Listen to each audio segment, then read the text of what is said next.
Yo, what's up, everybody? Welcome to another episode of Downtime with Downstar, episode 118. And today we are sitting with Erik Nochez of Action Clutch. Erik, what up, man? What's up? What's up, man? Dude, thank you for coming. I really appreciate it, man. Yo, like I was telling you before, it's like 2 weeks.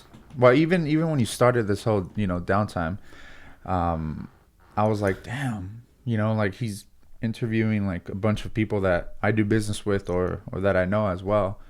And I'm like, fuck, man, I want hopefully one day, he hits me up or something and he sees that our work is getting bigger and stuff like that, and he invites me. And so 2 weeks or a week and a half ago, I was just like, I saw the episode of Javier. Yeah. And I'm like, damn, that shit's inspiring. You know what I mean? So I'm like, fuck, hopefully one day we go on downtime, and I'm able to share the story, who we are, things like that. And I got your DM, and I'm like, no fucking way. You know what I mean? I was like, no fucking way. So I appreciate you inviting me. And, of course, and man, hopefully, of course. We're able to introduce who we really are. Yeah, dude, I think that a platform, not just Downtime, but any platform that really digs into who the people are and it's like in a long form is really important for the community, because a lot of stuff, say if I was trying to find out information on you, what are we going to find? Maybe a 5 to 10 minute video on YouTube or something, and all of that is edited and it's just, it's staged, Yeah. And even with myself, there's so much stuff out there that if I wasn't doing the podcast, that you wouldn't really know much about Downstar, because it's only just such a small window. And for me, I'm really interested in what makes somebody who they are and how they got to where they're at, and kind of like where their mind's at, Yeah, when you see, when I first heard of Downstar, I saw all the boats and stuff like that, so that's all I knew. Yeah. Then I saw like you doing the podcast and then the skateboard stuff, and I'm like, fuck, okay, like there's other people who probably think like me, what I mean? Because I don't just do clutches, I do wraps, and I help my girlfriend with her clothing line as well. Oh, cool. So, and then there's still other stuff that I still want to do, like a long-term goal is a cafe. Nice. You know what I mean? Like a study lounge type cafe. I just feel like I always seek those places where like I can go. I don't like being at home, because if I'm at home, bro, I'm just going to turn on the PS4, play FIFA, and my day goes by. So I always find like cafes where I can go, sit there, get a coffee, a cookie or whatever, and then start working. So I thought like, why not bring like the vision into reality for other people? You know what I mean? Because I know there's a lot of people who think like me, who want to set goals, who want to achieve this and that. So why not put the platform, the environment where they can go and just really focus? So yeah, dude, when I saw you doing all this stuff, I'm like, sick. And then plus, like, this is, from what I know, this is the first like automotive podcast. Yeah, there's a couple other ones, but it's really they're really focused on automotive. Here we don't really talk about builds or specs or power or anything like that. Say if somebody does have a car, just get like why they chose that car, why they went with that build, more than like what the car does, So like you're saying, that I'm sure you have a lot more interest than just cars and clutches. Same thing with me, man, is just with Downstar, people just always thought of us as the people who sell bolts. And I'm just like, yeah, that's what we do, but I'm not passionate about bolts. I don't go to sleep thinking about bolts. It's more of like creating. That's kind of my thing, so it was probably like sometime last year where we had so much space in the shop, and that was before we revamped it. And I was just thinking like, man, all of the space just goes to waste. This room here, I had a couch in there that I never sat on. I had a computer desk that I never even used in here, and just like shit everywhere, dude. And I was just, what, I want to make this into a podcast studio. And ever since I've done that, man, like every idea that I've had, I just said, let's just do it. I don't want to put ourselves in a box, not saying that I want to get away from cars or hardware or anything like that, but that's really such a small window of what my life is actually like. So I kind of just want to feed to those other interests, So for you saying that, and for a cafe, like, dude, Go for it, man. That's fucking rad, dude. Yeah, bro. Hell so, yeah. You know, the music, the jazz tunes, there's I don't know what he is, but YouTube, I type in lo-fi beats, and it's just like chill beats. You know what I mean? So, you know, hell yeah, that's dude. the idea, bro. So before we get too far into it, can you just give us a quick breakdown of Action Clutch and who you are and what you do there? All right, so I'm gonna start from the very beginning.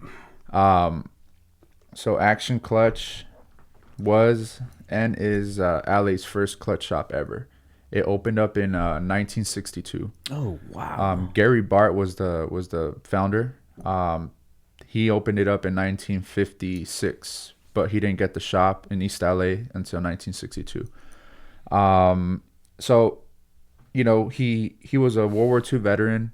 He was a mechanic. He was actually stationed in Hawaii, and he went through the whole Pearl Harbor stuff. No shit. Yeah, so he was he didn't go through like where they bombed and everything, but he was, you know, stationed over there. So, in the early 90s, while my dad came to the States from El Salvador, in the 80s, I believe, or a couple years after like the Civil War was happening over there in his country. Gotcha. He worked down the street doing like alternators, clutches, stuff like that. He was like about 18.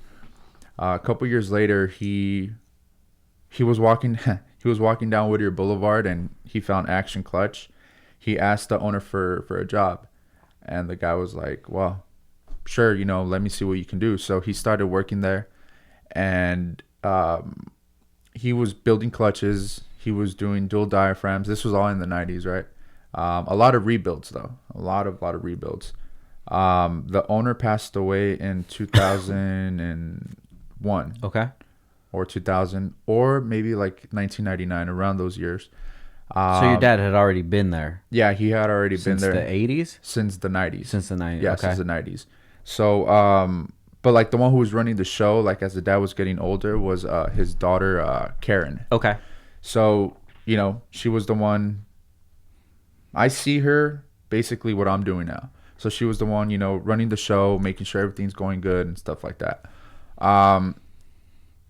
Her dad passed away, Gary Bart, and it came to a point where she didn't want to go to the shop anymore because it reminded her too much of her dad. So they told my dad, like, hey, we're planning on selling the business, the building with the business and everything. If you're interested, do you want to buy it? I mean, my dad had just had my sister. So that, you know, he wasn't getting paid a lot there. He borrowed money from like 3 different places, and they told him a price, a really low price too, and they sold it to my dad. So here you have a 20-year-old with a business. Like, what the fuck do I do? You know what I mean? Wow. So all he knew was how to build clutches. So as he learned from Gary and Karen, like, okay, someone comes in, they want to rebuild, you ask these questions, you charge, and that's it. So he did that in the early 2000s. This is when the whole performance side of clutches was starting to come up. He went from 2001 to 2012, all word of mouth, no marketing, no social media, none of that. Really? Yeah. So, you know, in between those years, he was just trying to make a living. But when the market crashed, that's when he kind of had to find a way on how to basically stable himself again. So he went to work for a competitor, and he was kind of like, it doesn't feel right. You know what I mean? Like, he still had Action Clutch, but he needed to make money, and they're paying him triple of what he was making here. But like he told me, he was like, I just didn't feel right. I felt like I was, you know, betraying my own company and stuff like that. But I needed to make ends meet because I had you and I had your sister, and we had to make a living. So whatever they did, I mean, he stopped working there. He came back, and the way it worked, because my cousin works there and my uncle used to work there. So he had both of them working there at the same time. So he would tell somebody, okay, you're going to be here for half a week, and then, your cousin for another half. And so that's basically how he did it for a couple years, and business started picking back up.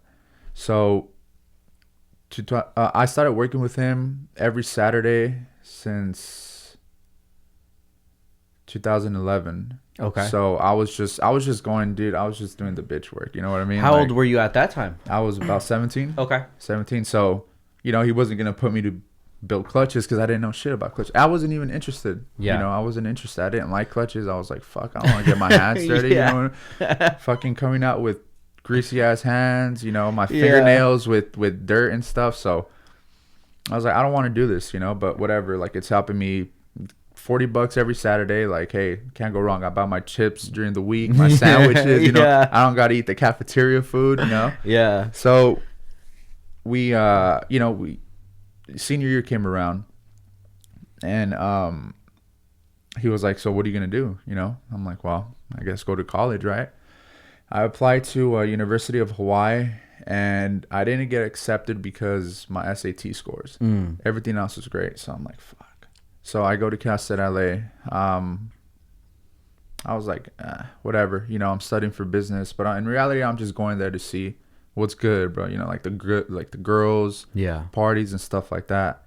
And I'm working with my dad, and at the same time, I'm like, fuck, $40 every Saturday. Like, I need more money than this. You know what I mean? Like, but then again, I didn't want to be like, oh, yo, pops, pay me more. Like, what value am I bringing? So I'm like, I told him, I'm like, hey, can I create a Instagram, a Facebook, Twitter? Can I create a Yelp page, a Google, all that stuff? And he's like, sure, So before 2012, there was none of that stuff. None of that. Got you. None of that. So funny story is, one of my other cousins, he tried helping my pops out, but that didn't work out. He tried fucking my dad over. Really? Yeah. So if he would have not been the way he was, who knows how big action would have been now. Yeah. But you can't really think about that anymore because it's like, what do you get out of that? Things always happen for a reason, man. Exactly. So, oh yeah, so I graduated and stuff like that. I told him, like, yo, let me create the social sites and whatnot. And he's like, sure. His face was just like confused because he didn't know what I was talking about, to begin with. So I started creating Instagram, Facebook, all that good stuff. And I started learning more about clutches because I'm like, I'm interested now. You know what I mean? Like, if I want to get paid more, I need to learn about clutches, how they work, this, and that. So every time I would build a clutch, or I would see him building a clutch or resurfacing a flywheel or using the lathe machine, I would just go up next to him and just take a picture and put it on Instagram. Yeah.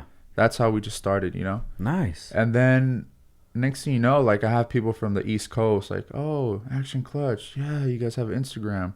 From the Philippines, like, just places where I'm like, what the fuck? Yeah. Like, I told my dad, I'm like, yo, we got customers in the East Coast, in Europe, in South America. He's like, really? Like, it came to a point where it was just like, he didn't even know what was going on, because all he knows is just how to build clutches, and I guess run a business with his own method of running old school way, conservative, you know. I would then tell him, yo, Dad, let's spend $300 on Google ads. For what? You crazy? You know what I mean? Like, wasting money. I'm like, Dad, that's not wasting money. It's marketing. You know what I mean? It was a constant battle with him all the time. Yo, let's sponsor this guy. Mm-hmm. Let's give this clutch away. Let's spend $500 on this, on that. It was a constant battle. So, but eventually he started seeing the outcome of it, and he was like, okay, Now he's like, you do whatever you need to do. As long as we see an outcome from it, then okay. Mm-hmm. You know what I mean? So, we just started every year we started posting more and more. We started getting in contact with different drivers, with regular people. People would ask for sponsorships now. At the time, we were like, sure, here's a clutch. But from so many people being like, yo, can I get a sponsor? Mm-hmm. Can I get a sponsorship? Yeah, sure. All right, here's a clutch, man. Just tag us, put a sticker, blah, blah, blah. Boom, they ghost us for 6 months. Yeah. 12 months. So yeah. we're just like, fuck. You know what I mean? Like, there goes our cost on building a clutch plus the profit. Yeah. So now what we do is we offer a percentage off. You know what I mean? For the same reason, to cover our cost and whatnot. So, we started growing. We're Instagram's biggest clutch brand, right? We're still the new guys in town. So, that's who we are. What I do there is I run the company. I make sure that everything's going smooth. Any problems that arise, I try to go there and kind of like just facilitate the issues. The hardest part is trying to facilitate someone who hasn't ran your clutch and is talking shit. Yeah. The hardest part is dealing with companies who are in bed with our competitors for 20 years, 10 years, and trying to get them to run our stuff. Yeah. You know what I mean? That's the hardest part for me. And just dealing with a bunch of trolls on social media. Yeah. That's usually what comes with this social media life, dude. It just seems like that's how things are nowadays. And it's sad. It is sad. Just like anything, you got to figure out how to navigate through it, and it's been a tough road for us as well, But I figure out if you just look at it through a different way, these people, they at least they know the name, I wish that everybody knew the name Downstar, no matter how they felt about us, whether they liked us or not, as long as they know the name. Because if they don't even know the name, we don't even exist. Yeah. You know what I always think about that's super crazy is like, how cars is just like such a big part of our life. Have you ever met somebody that, like, maybe your lady's friend or her friend's boyfriend or something, and he doesn't even give a shit about cars? And it's like everything that we're passionate about doesn't even matter to that person. It doesn't even, our world doesn't even exist to them, So I always think about it like that, man. I always think like, at least these people know who we are. Yeah. At least they're so passionate in their hate on us that they know like what we did last week, or we forgot to put a sticker in the box, or whatever it is. This, man, there is one guy talking so much shit about us on Instagram, and I'm reading his comments, and he starts saying like, he starts talking about me, and he's like, yeah, this guy, he this was like months ago too. He was like, first of all, he doesn't even build his clutches. He buys it from China, and he has a failing clothing line with his girlfriend. And I'm like, damn, someone knows that much about me, right? And it's funny because he's over here like creating lies and stuff like that, and it's like, it just goes to show how much people invest like their energy in trying to break someone down, instead of trying to fix and heal what they have within. You know what I mean? And you said right now, like, you have just changed how you see things, and that's what helps me now. Yeah, you know what I mean? That's what helps me. We ran into an issue. By the way, we had an issue with our hubs.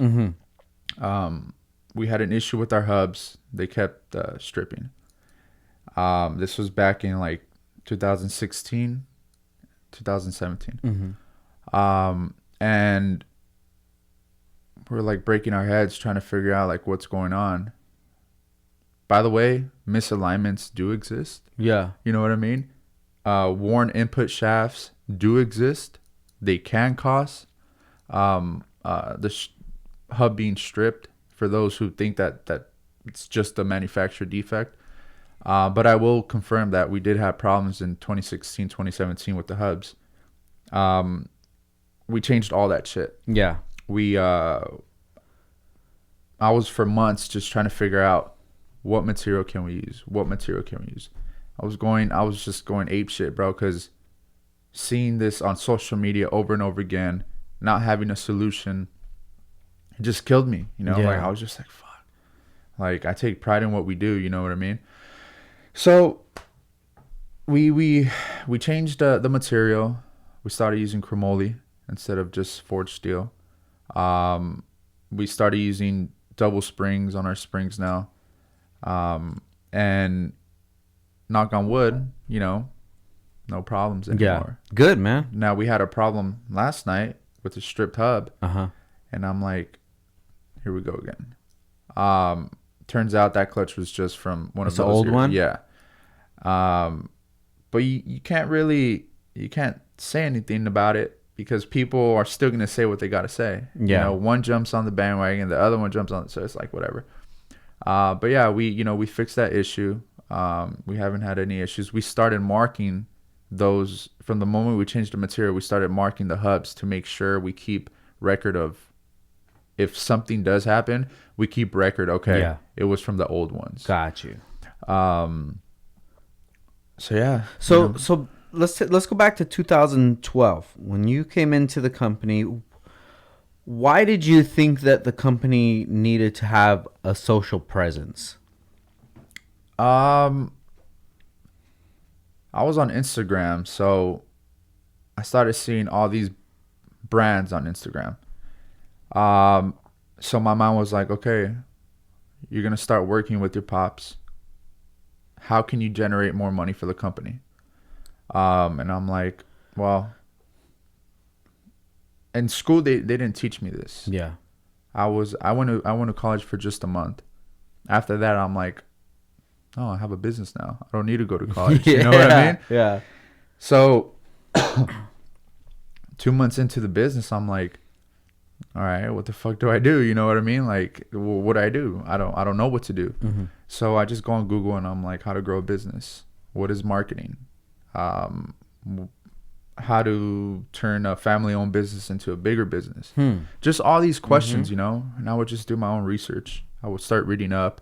Okay, social media, reviews, product reviews, videos, YouTube, all this stuff. So I'm like, all right, let me implement everything. In the same time, like I'm doing this, I have issues with my dad because he doesn't understand what's going on. Yeah. You know what I mean? And not only that, when someone has been in the same circle for years, it's kind of hard to kind of like get them to come out of that same circle. Yeah. So it was a constant battle with him. And luckily, he started seeing the growth. At the same time, what was killing me inside was like people kept telling me, hey, you're getting daddy's money. You know what I mean? So I'm like, fuck. You know what I mean? At the time, I was just like really prideful. Yeah. I had a ego that was up to the sky. So I was like, fuck, how can I build my own shit now? Mm-hmm. I decided to just create my own small businesses on Amazon, eBay. Not Amazon. That was later on because, Amazon started popping later on. But eBay, just selling parts, any kind of parts. So, like car parts? Yeah, just car parts. I told my dad, I'm like, hey, this is the situation. I don't like that people tell me I'm getting my daddy's money. So I told my dad, I'm like, okay, don't pay me. Let me do this on my own. Obviously, you're going to be behind me. I get it, let me just grow these side businesses on my own. And the craziest part is, till this day, I have ownership in the company and I run the company, but till this day, I don't get paid by the company. Mm-hmm. I get paid by the businesses that I've built, and I feel great. I don't think about it, my dad deserves this. I see it more for him. He's finally getting his own house. And it's just his time now. Yeah. You know, I'm 25. I still have a long way to go, and I still have a lot of things I want to do. So I know my time is coming. And the best thing that I can do right now with the company is keep growing it, keep giving it my 100, and educate him. I've learned a lot about clutches. I've learned more than him because I'm there every day trying to study the clutch. He's there building the clutches. Gotcha. So the knowledge that he has versus the knowledge that I have, it's different. Mm-hmm. You know what I mean? So I keep saying you know what I mean a lot, but yeah, I hope you know what I mean. That's what happens on podcasts, dude. You know, a lot of people aren't used to having long form conversations. And when I first started out, dude, I was saying so many words that I was like, oh fuck, I gotta stop saying that. Even now, people always tell me things that I always say. Yeah, I call myself and I'm like, well, I'm gonna start making a T-shirt of that slang. Yeah, but that's cool, man. Hell yeah. So what are your other side businesses? It's just regular car parts, wheels, performance parts, OE parts, OE clutches, and stuff like that. The names I can't share just because I don't want no problems. Yeah. Because they're pretty known. And so that's the story of Action Clutch. You know, earlier this year, I opened up a wrap shop with my cousin. I saw that, man. That's awesome. Yeah, bro. We fell short with the partnership. Yeah. It didn't work out. You know, one thing I took from that experience was partnerships are always like marriages. You know, but before the marriages, you have to go on dates with them. Yeah. He's my cousin and everything, but he's not one of those close cousins. Yeah. He's just like that, like far away cousin, but he's still your cousin. So he knows how to do raps and stuff like that. And we were talking about it 2 years ago, like trying to basically do something together. Because again, I grew Action Clutch and I know how to implement what I did with Action Clutch into other businesses. Because I've helped other people trying to grow their stuff, give them advice and stuff like that. And so I told him, I'm like, oh, let's open up a wrap shop. And he was like, all right, cool. So if someone comes to you that, you know, has experience in growing businesses and has some capital to invest, you're going to be like, awesome, let's do it, right? And we did it. And I'm there trying to implement what I know, how to do this, how to do that. And it was just like, he wasn't seeing eye to eye.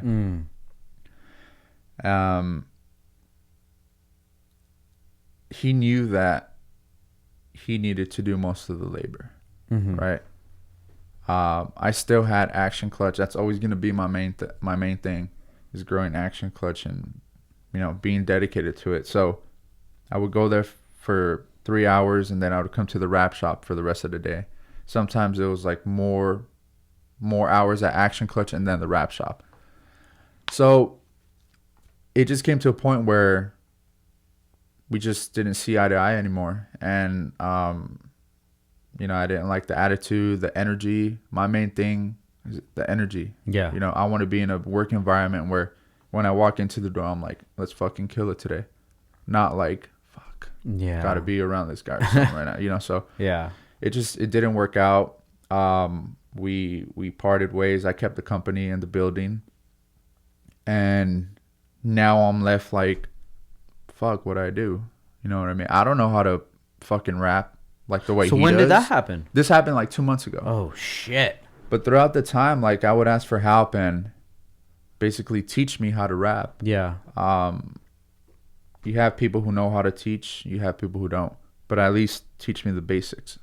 So that happened. The day we separated, someone called the shop and they're like, hey, are you guys hiring? And I was like, fuck. Here's somebody who wants to learn how to rap and blah, blah, blah. I don't even know. I'm separating with this guy. Mm-hmm. And I told him, like, look, bro, I can't teach you. You know what I mean? So if you don't have experience, sorry, no, I can't hire you. And he was like, no, I used to work for a company called Impressive Wraps. Boom. Mm-hmm. I'm like, oh shit. They're a big company out over there in the area that I'm in. Okay. So I was like, oh shit, like, meet me for lunch at 2 p.m. I met up with them. I'm talking to him. I tell him what's going on, the situation with the Next Level Wraps. He's like, yeah, bro, don't worry, I'll be your main wrap installer. The only problem is I just got hired at Ford, and they're paying me this much. And I'm like, damn, I can't pay you that much, but I could pay you this much. Mm-hmm. And he was like, I mean, I'll take a pay cut for something I love doing. So I told him at first, like, look, we're basically starting from zero. We don't have clients who are coming and saying like, hey, here's $4,000, I want to wrap. No, we're starting from zero again. I need to find a way to get customers. So I was getting some customers, and it became like a snowball effect. This was 2 months ago. Mm-hmm. One customer was like, yeah, I need a full wrap.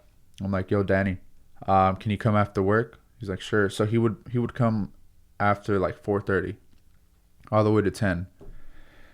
And another customer, and then another customer. I'm like, yo, Danny, like, when can we fulfill this client's car? Because he's asking, and he only had Wednesday and Thursdays off. So it was like, I hate telling the customer, hey, I can't start on your car till Wednesday and Thursday. Yeah. And I can't take multiple cars because he's just coming Wednesday and Thursday and after work to like, 4:35. So I told Danny, I'm like, hey, can you quit? So he's working at Ford at that time. He was working at Ford. Okay. I'm like, can you quit? And he's like, I'm not sure. And I'm like, well, what's stopping you? He was like, well, just because of the work. Like, I don't know if you're going to have consistent work. And I'm like, bro, I spoke to my dad, and I'm like, what should I do? You know what I mean? Like, what should I do? Because I need someone to go and help me. And he's someone, right off the bat, I clicked with them. Mm-hmm. And I'm all about energy and seeing how it feels when I'm talking to you and things like that. And so it was good. And I'm like, yeah, this guy's the guy who's going to come and help. So I told my dad, I'm like, what should I do? Should I just hire him? What if I hire him? I'm not going to have enough cars to pay him. What the fuck do I do? And he's like, look, right now you're standing on a cliff and you're like hesitating to jump. Just fucking jump. Yeah. Damn. When he told me that, I got chills right now. But when he told me that, like, I was like, all right. So I told Danny, I'm like, look, bro, I know you're worried. One way or another, I'm gonna find a way to pay you. Just come, deliver the work, and let's go from there. So he started working with me, and he brought a friend called Wen, and he's really like handy. If I tell him, hey, bro, can you check that? He'll find a way to make it work. So he told me, yeah, I have a friend. He also got laid off. He can probably come and disassemble the cars. We'll wrap it and put them back together. And I'm like, bro, I'm trying to figure out how to pay you. How am I going to pay when? Yeah. So we let we let it be. And we're just every week we were just getting a car. Then we got an account with this like popular brand who wants us to do work on their cars. And we started doing work for them. And it just started working out. It just started working out. And then after I got an idea, well, before the partnership with my cousin, I told him, like, yeah, we can incorporate clutches here, make it like a one-stop shop, and see where that goes. Yeah. That never happened. So I'm like, no, I'm gonna make it happen now. And what I've always wanted with Action Clutch, like since day one, to be able to install them, because 95% of the issues that arise with clutches have always been installer error. Mm-hmm. I don't care what people say. I don't care what they want to bash me for. 95% of the problems always come from that. If you're buying an eBay brand like XTD, stuff like that, yeah, you're going to have maybe 50% defect of the actual manufacturer. Why? Because these come directly from China. They don't know the materials they need to use. These are just people here who are just importing and just selling it for quick bucks. That's why they sell for so cheap. So I'm like, yeah, I want Action Clutch to offer installs so that we can ensure the customer that the clutch is going to work properly. Whatever you do when you drive the car out the lot, it's on you. Yeah. If you want to go and drag race the car, as soon as it's installed, burn it up, that's on you. But we don't warranty that. Yeah. We don't warranty no burned clutches. We don't warranty any over-abused clutches. Oh, well, it's a race clutch, right? Yeah, it's a race clutch. But know how to drive the fucking clutch, too. You know what I mean? Like, it gets me irritated because people think that a clutch is going to handle all the abuse you give it. It's not. It's a clutch. It's a wear and tear item. So, I mentioned this to my dad, and I'm like, hey, I think that we should offer installs at the second location that we're at. And I was like, let's have breakfast on Sunday. So we go, this was 4 weeks ago. We go have lunch on at some Salvadorian spot.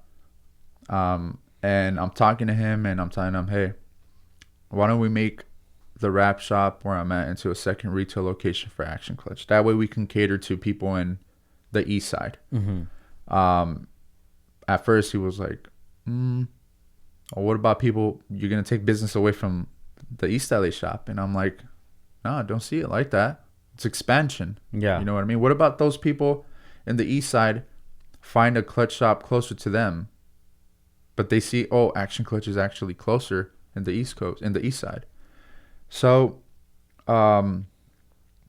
he was like, okay, just, again, he was like, do what you think is right, what you think is fair, and anything you have in mind, just share it with me.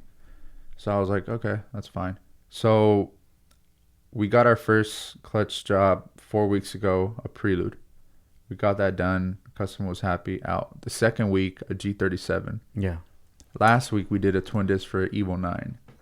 This week, we're doing an FRS. So we're being blessed with all this work, and it just goes to show that when you do work with the good intentions, when you sell products with the good intentions, you just get blessed to work every single day. Do you think people feel that you guys have bad intentions? I feel like people think that we're not on the customer side. We're not going to warranty every single clutch. That's something that people need to understand. People need to be more mindful as to, I have a performance clutch. Let me abuse it like when I need to abuse it. Don't abuse it just for fun. Yeah. You know? And people say like, oh, we don't warranty clutches, and it's not that, man. Like, people need to really understand that it's not that we warranty clutches. We need to check every situation and see if it falls under warranty. The shit that we make up for warranty, it's not stuff that we just made up because, oh, let's just warranty this. No, this is warranty that, or this is like the reasons for warranty is all made up from past manufacturers like Exidy, the OEM manufacturers, directly from them. We just offer it to our customers too. You know, what I don't understand is, well, I do understand it because I was speaking with Albert Marty. Yeah. He's like my second pops. Yeah. I call him pops because since the moment he started helping us and became part of Action Clutch, he's given me the best advice. When we see shit on the internet, I call him up. I'm like, did you see this shit? Yeah. And we talk about it, and he tells me like, people just don't understand. You know, and I was talking to him about why our brand has been the most bashed brand. And he just had a simple answer. He was like, because we're the new kids on the block. We're making noise. People who have been in bed with all these other brands, they're just jealous. Jealous because you guys are coming up. I know a lot of people want to know what happened with the top 3 motor cars, Jamie Marsh, Aki, and JBRE, when they had our clutch. And there's just one answer for it, and it comes down to the cranks, right? Your flywheels cause the bolts to back out. How the fuck does that happen? Can someone please explain to me how that happens? So I'm not familiar with this issue. So what was going on with that? So at the time, and when did this happen? So this was last year, I want to say, or earlier this year. No, last year, because it was a World Cup finals. Okay. This happened last year, and then coming into 2019. Okay. Let me start from the beginning as to how we got involved with the all motor cars. Albert Marty told me, hey, check this guy out. I go on YouTube. It's a video of Aki. I didn't know who the fuck he was. I didn't know anything about him. I didn't know shit about the all motor stuff. None of that.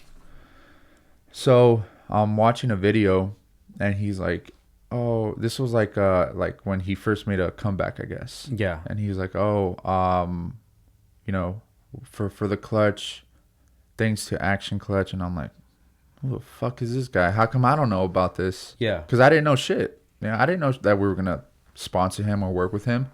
None of the guys at work knew that.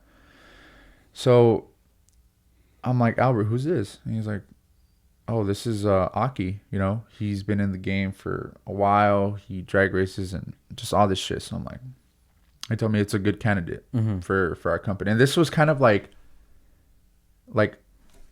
you know, we were flatlined. We were coming up. So this was right when we were coming up. Got you.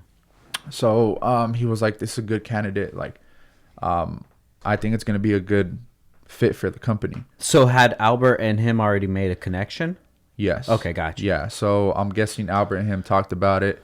Albert had just jumped on board with us like about a year, 2, 3. Yeah, like a year before that. Gotcha. So Albert was trying to figure out things on how to grow the company. So we, you know, he told me, he was like, check the video. I'm like, who the fuck is this guy? And when are we sending him a clutch? And he's like, just do it. I know what I'm telling you. So I'm like, all right, cool.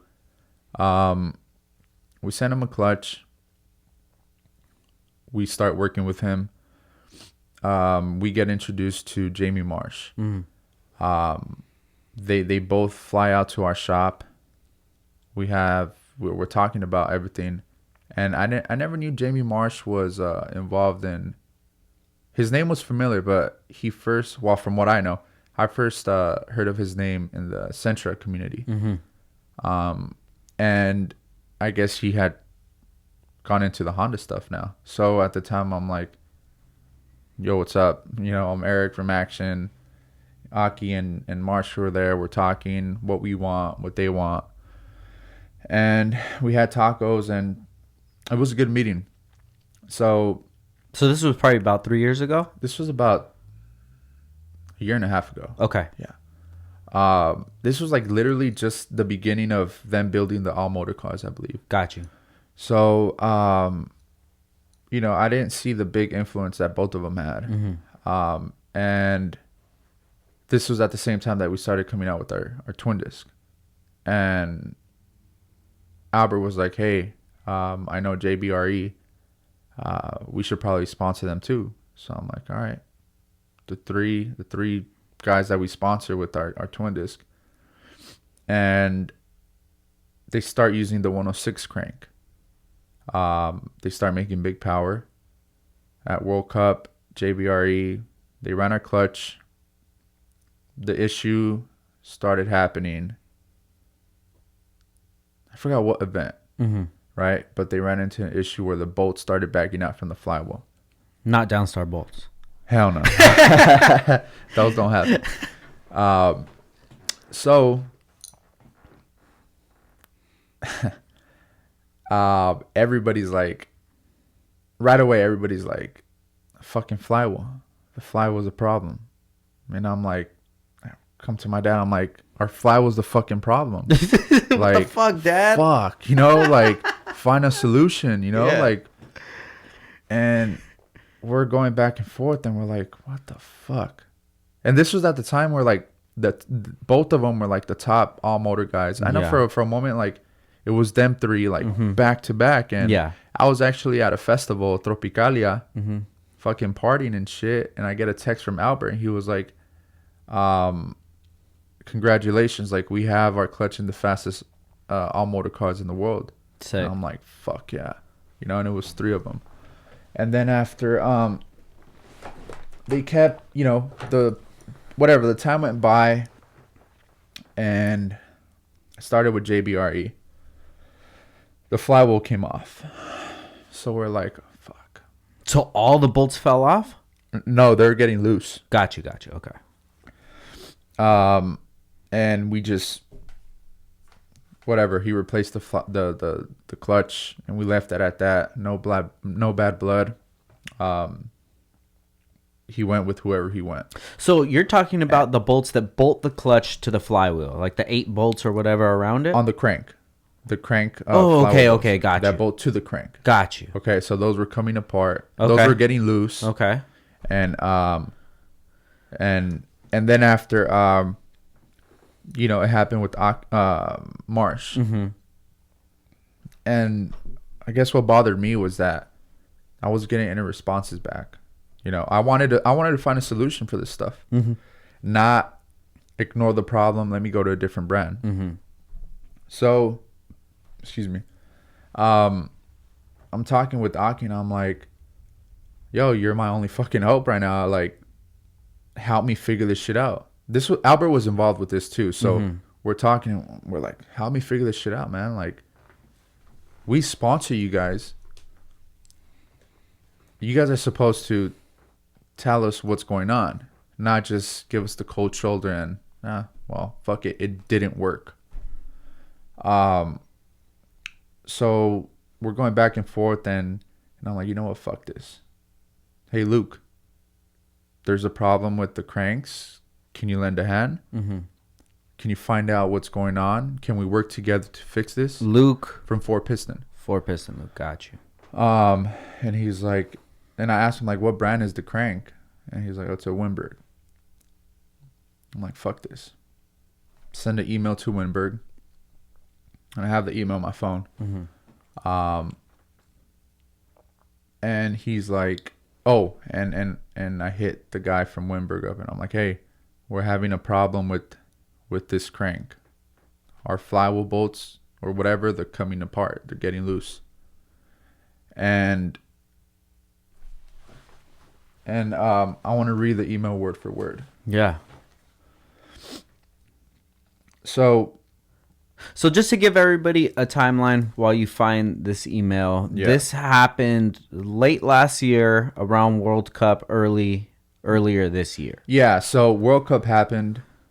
They set records or whatever. Yeah. And then they came into the new season of 2019, racing or whatever, and then it started happening in the summer. Got you. So damn, this is fairly recent. Yeah. Okay. Yeah. So June 17 is when you sent the email to Wilbur? To Randy Winberg. Winberg. So Winberg is a crank company? Yeah. Okay, Winberg Cranks. Okay, go ahead. I sent them an email. Hey, I'm the VP of Action Clutch. There's these problems, blah, blah, blah. His response was, Erik, the only problem we have heard about was the K-Series Honda.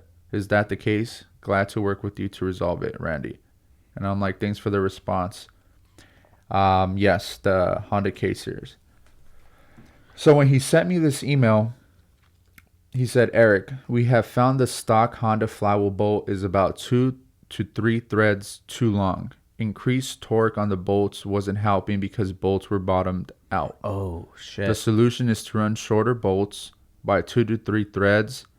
We bottom tap as deep as we can. so don't understand why the stock bolts don't work, but that's the case. Why the fuck couldn't anybody tell us that? Why couldn't these other people who were running the 106, or I don't know if they only had the 106 at the time, and so you're saying they're torquing it down, but it's still loose. It would still have to be loose, right? Because if it's bottoming down, exactly. So they're not torqued. Got you. They're not torqued to whatever the specs are. So, but this email was after all the shit had happened. After all the pictures were posted on social media. I missed all of this. I'm usually in with it all, but I kind of stepped away from the race community most of last year. Well, I mean, I'm sure you've heard of that page, Grip Show Off. Oh no, I've never heard of it. That's just my old page. That what? That's my old page. They hacked it and they changed the name, and that's my old page. Yeah. Shout out to Huffy Talk. Shout out to Grip Show Off. Fuck you guys. Yeah. No fucking shit. Yeah, dude. Fucking assholes, huh? So, whatever, bro. Like, yeah. So at the time they're just posting all this shit. They're posting like, "Oh, are you sure you want to go action? Your fucking your flyable bolts, they back out." Just all this bullshit, right? Yeah. So I'm heated. I'm just like, fuck, whatever. So after all that started happening, I'm like, all right, I'm gonna get to the bottom of it. So I read that email. I'm like, Albert, look at this fucking email. Mm-hmm. And he's like, son of a bitch. He was like, my only question is how come nobody states this? Yeah. How come people who build engines don't state this? Do you think they knew? Fuck yeah, they knew. Hell yeah. Why, they were using aftermarket bolts? No, I think they knew that they needed to cut 2 to 3 threads off of the bolts to make it work. Okay. Right? The funny part is that this is not just a problem that we had. Uh-huh. Clutch Masters had the same problem. Competition Clutch had the same problem. Why don't they shed it into light? You know what I mean? Like that was my question. Like, I got photos from each brand, mm-hmm. and they're like, "Hey, you guys aren't the only ones having this problem." And I'm like, "What the fuck? Problem? Like, you're still convinced that our fly was the problem?" When I have an email that says the Windberg, they bought them out on the Windberg cranks. So, Luke said he had a flywheel. I mean, a flywheel bolt coming out. It was gonna be a couple weeks. He just released it. Yeah, I just saw that. Yeah. Yeah. So, we haven't tested it yet with our flywheels, and we're gonna test it. Uh-huh.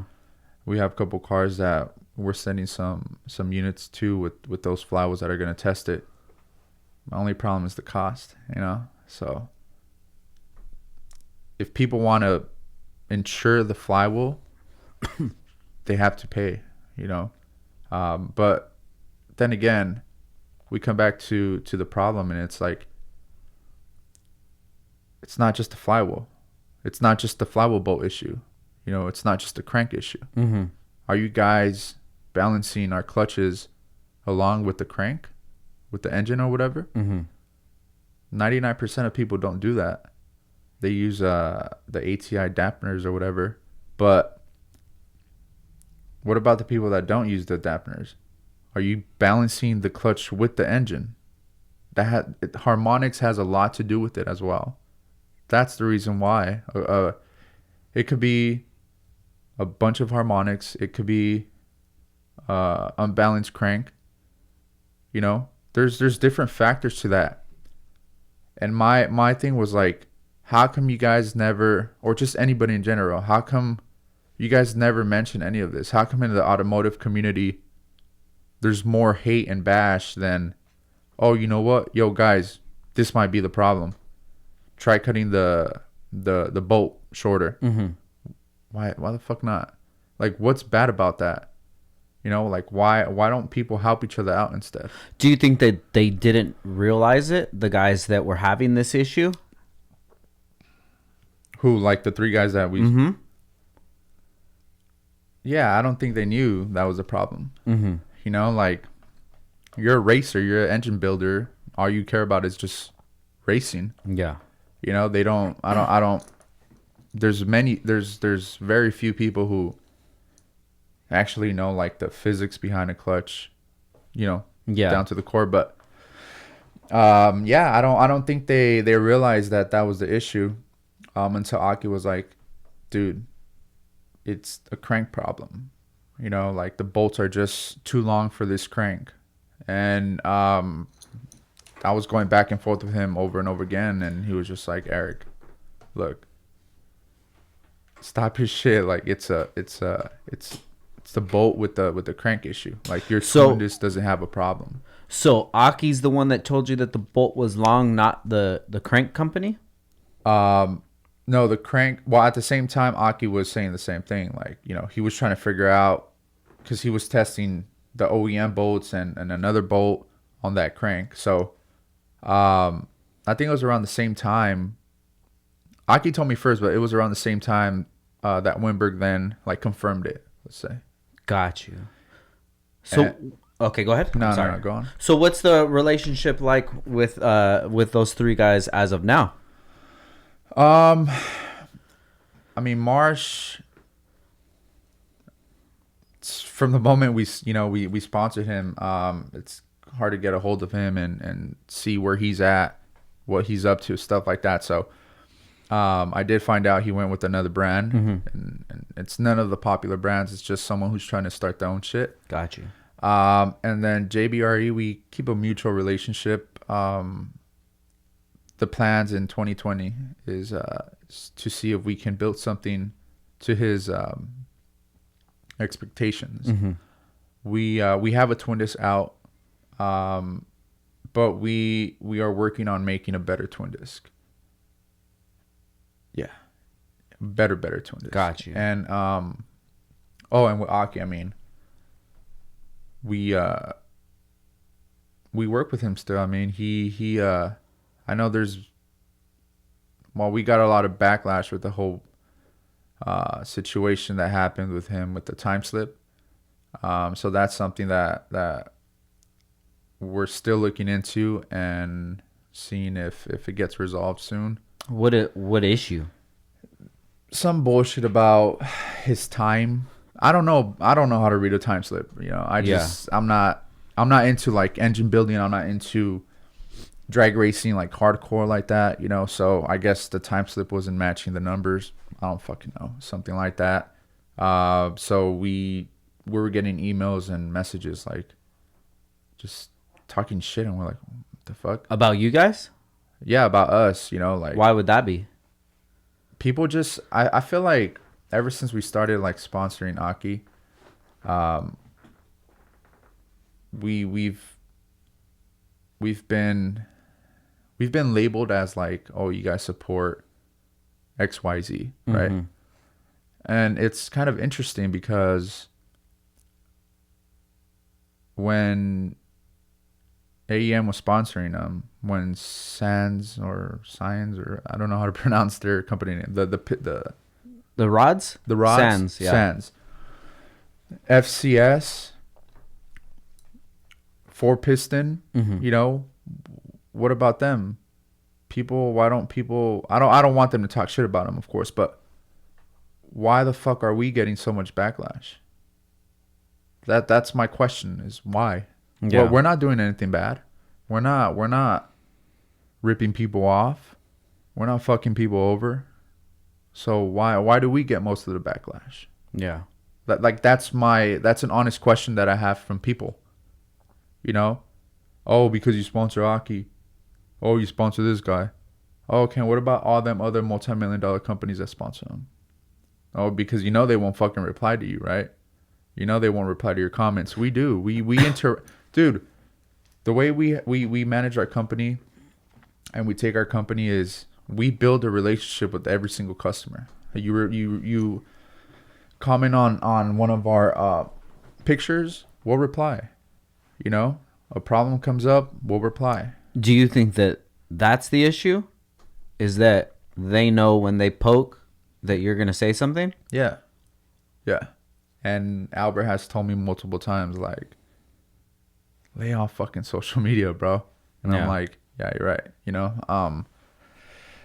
I changed the way I read comments now. Yeah. You know, I myself have been going through a change, and it's gonna get a little personal. Yeah. So my parents divorced when I was in high school, and it affected me really hard. Since high school, you know, I've been drinking, doing drugs, stuff like that, and it became something that grew with me, you know, all the way to college. Even after college, in my 20s, early 20s, I was drinking, drugs, and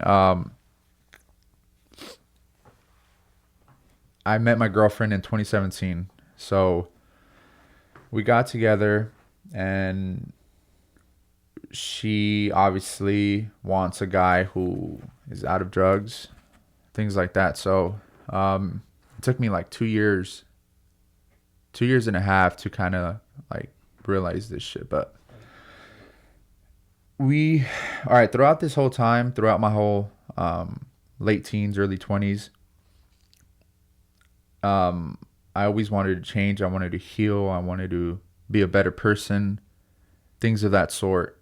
Have a better relationship with my mom. Same with my dad, with my family. But I couldn't. I felt like stuck. I couldn't, and I felt like, you know, I had thoughts of like, fuck, what would life be like if I just ended my life, right? Just things like that. Like I was just stuck, dude. I was depressed. And about a month and a half ago, we went out, got drunk, and then I woke up the next day. I woke up the next day and I was just like hungover, and I was in my bed and just like thinking to myself, like, I'm fucking sick and tired. Like I'm tired of this. I'm tired of waking up every weekend feeling hungover. I'm tired of going through the whole day feeling hungover and just like shit. I'm tired of waking up 3 days later and being like, I feel like me again. I'm tired of waiting for the next weekend and going out again and doing the same shit. I'm fucking tired of this shit, man. And that day I was meeting up with I guess you can call him a spiritual guide. His name's Eddie. My dog trainer introduced me to him. She told me, oh, I have someone that you can meet. He's really good. He's what you need. And I'm like, okay, I've seen a bunch of therapists before. No one has been what I need. And then I met up with him the first time. He gave me like a little intro. I told him all the problems I was having and stuff like that. And then I just pulled the trigger and I'm like, let's see where this goes. So that same day that I woke up feeling like that, I had my first session. He's not a therapist. He's just a spiritual guide. And our conversation just flowed. I told him, you know, my problems. You know, I told him my problems, and I had a 10-year relationship with alcohol. Mm-hmm. So all he says is it's just a rewiring of your brain. You know, like that's really what it is. And the next week came, and we were going out. Me and my girlfriend were going out to like a little like club thing. And he told me, he was like, you know, for now I don't want you to drink. And I'm like, all right, cool. And so the days were coming by, and it was a day before the party. And I'm like, I texted him, I'm like, I think I could have one beer. You know, I'll be cool. Like, I just want one beer. And he was like, look, it's best that you don't drink, just so that you can know what it's like to be in an environment where all you know is drinking and drugs. So I was like, all right, fuck it. I'll try it. My girlfriend's drinking with her friends, and I'm just irritated. I'm irritated because I'm like, she's doing what I can't do, you know? Mm-hmm. And me, what I felt like she was just in a different, like level, vibration, I guess. Yeah. So I just felt like I was, like she was here and I was here. Mm-hmm. So I felt lonely. I'm like, fuck. Did you feel different, like she was doing better than you, or it just wasn't clicking together? It just wasn't clicking Gotcha. together. I just felt like she wasn't, I felt like she didn't want to be with me on this. Yeah. Right? Which is fine. Was she trying to get you to drink? No, not at all. Got you. So the night started unfolding, and we get to the place, and I'm like, I'll just have one beer. So I had one beer, and I was just babysitting it. But throughout that whole time, like, my girlfriend would come next to me or like hug me or touch me, and I'm just like just leave me alone, you know. And she was like, what the fuck? So she did her thing, and I was talking to her friend, and her name's Vidi, and I was telling her, like, it fucking sucks being here, not being wasted and partying and not being wasted, because that's all I know. And I told my girl, I was like, yo, I'm gonna leave at 12 because I need to wake up early for the next day. And I go to the restroom and I see the bar, and I'm like, fuck this, I'm just gonna fucking drink. So I line up, and at the corner of my eye, I see my girl in line for the restroom. And I'm like, fuck, she's gonna get mad, you know, she's gonna tell me shit because I'm getting another drink. So right then and then, I was just like, you know what, I'm just gonna get a water. Mm-hmm. I'm just gonna get a water and go home. Like, I have no business being here right now. So this is crazy. I'm next in line, and when I decided that I'm gonna get a water, the guy in front of me turns around with a drink and is like, hey man, here's a drink. I'm like, fuck. I grabbed the drink, and in my mind I already knew I wasn't gonna drink it because I see my girlfriend over there. So I was like, no, I'm not gonna drink it. So I get a water, and I go up to her, and I'm like, hey, this guy gave me a drink, do you want it? She was like, just hold on, like, after the restroom. So her other friend showed up, and I gave her the drink. I got my water. I left. I went to an Indian restaurant down the street, sat outside, started eating. I was just thinking, like, damn, this fucking sucked. Like, it sucks being, like, sober. Mm-hmm. It sucked being in a different channel than my girlfriend. Like, it fucking sucked, but whatever. I gotta do what I gotta do. So I texted Eddie, and I'm like, hey, this shit fucking, like, it was horrible. Like, this is how I felt with my girlfriend. I didn't want to feel this way. It just sucked. And he was like, dude, this is progress. You know, like, you just experienced what many people can't experience. You just experienced what you've never experienced. Like, this is new, unfamiliar territory. You're gonna feel this way, and it's okay. So the next day, like, me and my girlfriend would get into, like, a big argument, and she ended up telling me, like, I was gonna tell you today that I'm gonna join you in being sober. And I'm like, why couldn't you tell me this last night? or this morning or whatever? And she was like, because I wanted to wait to see you and talk to you. And so whatever, like, we talked, and she decided to become sober with me. And I see Eddie again. I see him every Wednesday. I see him again, and we're talking, and we're going over things, bro. And I'm just like, fuck, I didn't know this. Like, I didn't know what I had, like, in me, the poison that I had in me. I've kept it in me for so long that talking about it isn't.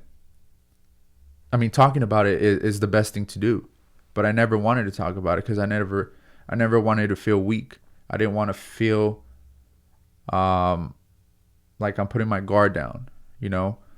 So I'm talking to Eddie, and I'm figuring this out. I'm figuring that out. And we go to a festival. We went to a festival 2 weeks ago. And I'm like, yo, Eddie, I think I can have one drink now and just keep it like that. And he's like, again, I know you can have one drink. I know you can. I know you're capable of doing that. But we go back to the same thing. Experience this unfamiliar territory and see what it's like. Man, bro, I had the best weekend that weekend. Really? I was sober all weekend with my girlfriend. And I had the best weekend, man. It was so much fun. The music, fuck, it was amazing. So, and she was sober as well? She was sober as well. And the funny part is, like, I was telling her, like, hey, baby, you want to have one drink? But at the same time, I was testing her, you know, to maybe, like, to see, like, her loyalty. Like, oh, yeah, she is with me on this. And, yeah, no, like, she never gave in. And I'm like, fuck. You know, like, I want one drink, but whatever. So it all comes back to, like, the change that I'm going through. I'm becoming happy. That's the most simplest way I can say it. Yeah. I'm becoming happy. I will wake up every morning before, and I'm like, it's fucking cloudy as fuck, but it's sunny as shit. Yeah. You know, like, it's like, that was just like the depression. So, ever since I started seeing this Eddie guy, I stopped drinking, and I feel no desire to drink. Not only that, but I see things differently. Yeah. When people talk shit, when people in the street talk shit, fights, whatever, like, I don't see it as like, what a fucking asshole, or like, fuck this guy. No, I see it like, damn, this guy, he's not all there yet. You know, like, I think differently. I don't judge anymore. Like, I'm more understanding because I don't know what they're going through. Now, do you feel like this new awakening that you had, maybe the old way that you dealt with things led to the issues that you guys had, like on social media? Yeah, definitely. Oh, yeah, big time. Yeah, I let my pride and my ego get the best of me during that moment and on social media when I was clapping back to whoever said fuck Action Clutch. Yeah. You know? And now it's like, I read fuck Action Clutch and I'm just like, it's okay. You know? They don't agree with us. You know? They don't agree with who we are. They dislike us. They don't want our brand, and it's okay. There's tremendous amount of people that support us and that want our clutch versus the amount of people that don't like us. And I've learned to come into another understanding with that, because we can't please everybody, and I can't make everybody happy. Right now, my main thing is making myself happy. My happiness is number one. I'm my own priority right now, and my change is the most important thing right now. Okay, everybody, we're going to take a quick break for our sponsors, and we'll be back in 1 minute. Yo, what's up, fool? Make sure you check out Downstar for all of your dress-up needs. Get it poppin' over here. We have all the keys for the K-Series, the B-Series, the transmission, the mounts, the engine, the Toro, baby. We have the hardware for the seats, for the stereo. We got it for the speakers. We got it for the lug nuts. We got it for the air valves. We got it for everything, dog. So you make sure you hit us up at downstarinc.com, or you call us up, fool. You can even text us, lame, 818-937-3472. Just shoot us a text and tell us what's up, dog. I need some fucking balls in this bitch. Hit us up, downstarinc.com. Hey, and if you got an Instagram, slide in our fucking DM at Downstar. Wait, hit up the homie, Frank_Downstar. He's the one that takes care of all the DMs. Hit that level up and shoot him a message, and he'll get you all taken care of real nicely. Dude, that's awesome to hear, man. You know, I haven't drank since 2010. November 2010. Fuck yeah, bro. That's just great. I don't look down on anybody that drinks. People can drink around me. My wife drinks. She'll have wine every once in a while after dinner or whatever. You know, it's cool. But it just wasn't for me. And I think that that's one step for everybody, is to see something and you have to evaluate it. Say, what does this do for me? You know, not even saying just all vices, because, you know, I smoke. But when I smoke, it puts me in a different mind state than drinking did. Drinking wasn't good for me. Drinking never did anything good for me. Always did bad things, put me in bad situations, or made me somebody who I wasn't. Made me confident at times that I wasn't confident.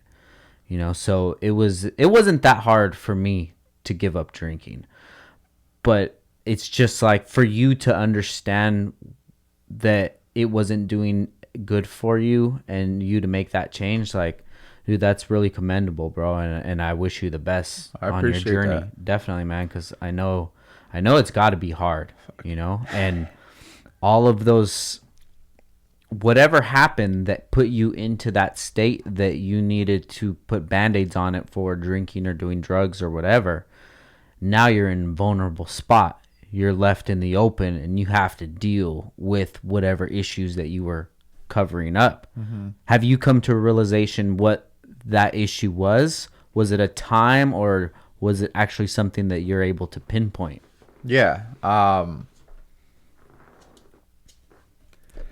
It's always been, it's like that Band-Aid where you rip it off before your wound is fully healed, you know?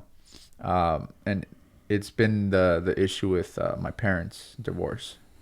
When I break down, the first thing that comes to my mind is them, you know, like the divorce. Seeing like their love in one household just go their own separate ways is like, as a kid, obviously, you're like confused. Oh, my dad doesn't love me anymore, or oh, my mom doesn't love me anymore. You know, you start growing, you start growing up and you're like, where can I find love? You know, you turn to alcohol, you turn to drugs. The alcohol make you feel a certain way. So you start thinking, ooh, this feels good. It starts replacing the love that you start feeling that's missing. Yeah. So I feel like that's how like I became hooked on this and hooked on that. I started seeking these substances to give me that love. And that day I woke up, I'm just like, fuck, I'm tired of this shit. And it's like, these substances are so vicious that you deny it. Nah, it's not alcohol. Yeah. I'm good. You know what I mean? But it's like, nah, dude. Like, it is. It is. It is. It is. I'm still surprised to this day that alcohol is legal along with cigarettes, you know? But that's another story. Yeah. It's I don't think a lot of people really look at it because they don't want to. You know, alcohol is a huge crutch for people. And somebody listening right now saying that they can handle their alcohol, that's cool. A lot of people can't. You know, it didn't do me any well. I'm talking from my experiences, the experiences I went through with growing up. You know, it doesn't do any good. But people don't want to look at that. You know, they don't want it to see that that's the problem, because if that's the problem, what else is going to make them feel good? What else is going to make them happy? Yeah. You know? And I feel like, for me, I was talking to Vanessa, with my girlfriend, and I broke down, bro. Like, I broke down and I was crying like a kid, like a baby. And the first thing that was coming to my mind was like, she was asking me like, what's wrong? And the first thing that came to mind was like, this was when I became sober. Yeah. Was just like, I told her, like, I don't know. Like, I'm scared. You know, I'm scared because 10 years, 11 years of being stuck and now finally changing, it's scary. It's scary. It's fine. It's like you've been in the dark for so long that when you're going into the light, you're like, this is what it looks like, and you don't know what's going to happen. And I feel like I was just so stuck in depression that I was scared to feel good. I was scared to accept the fact that I can be sober and happy, and don't get me wrong, like in the past I've been like, I'm gonna be sober now. Yeah. Boom, go back into it. I'm gonna be sober now. Oh no, this time I am gonna be sober. Yeah. And I was just fooling myself, man, because I didn't want to be sober. Deep down inside, I know I didn't want to be sober. So a crazy part was, everybody needs change, and my girlfriend, she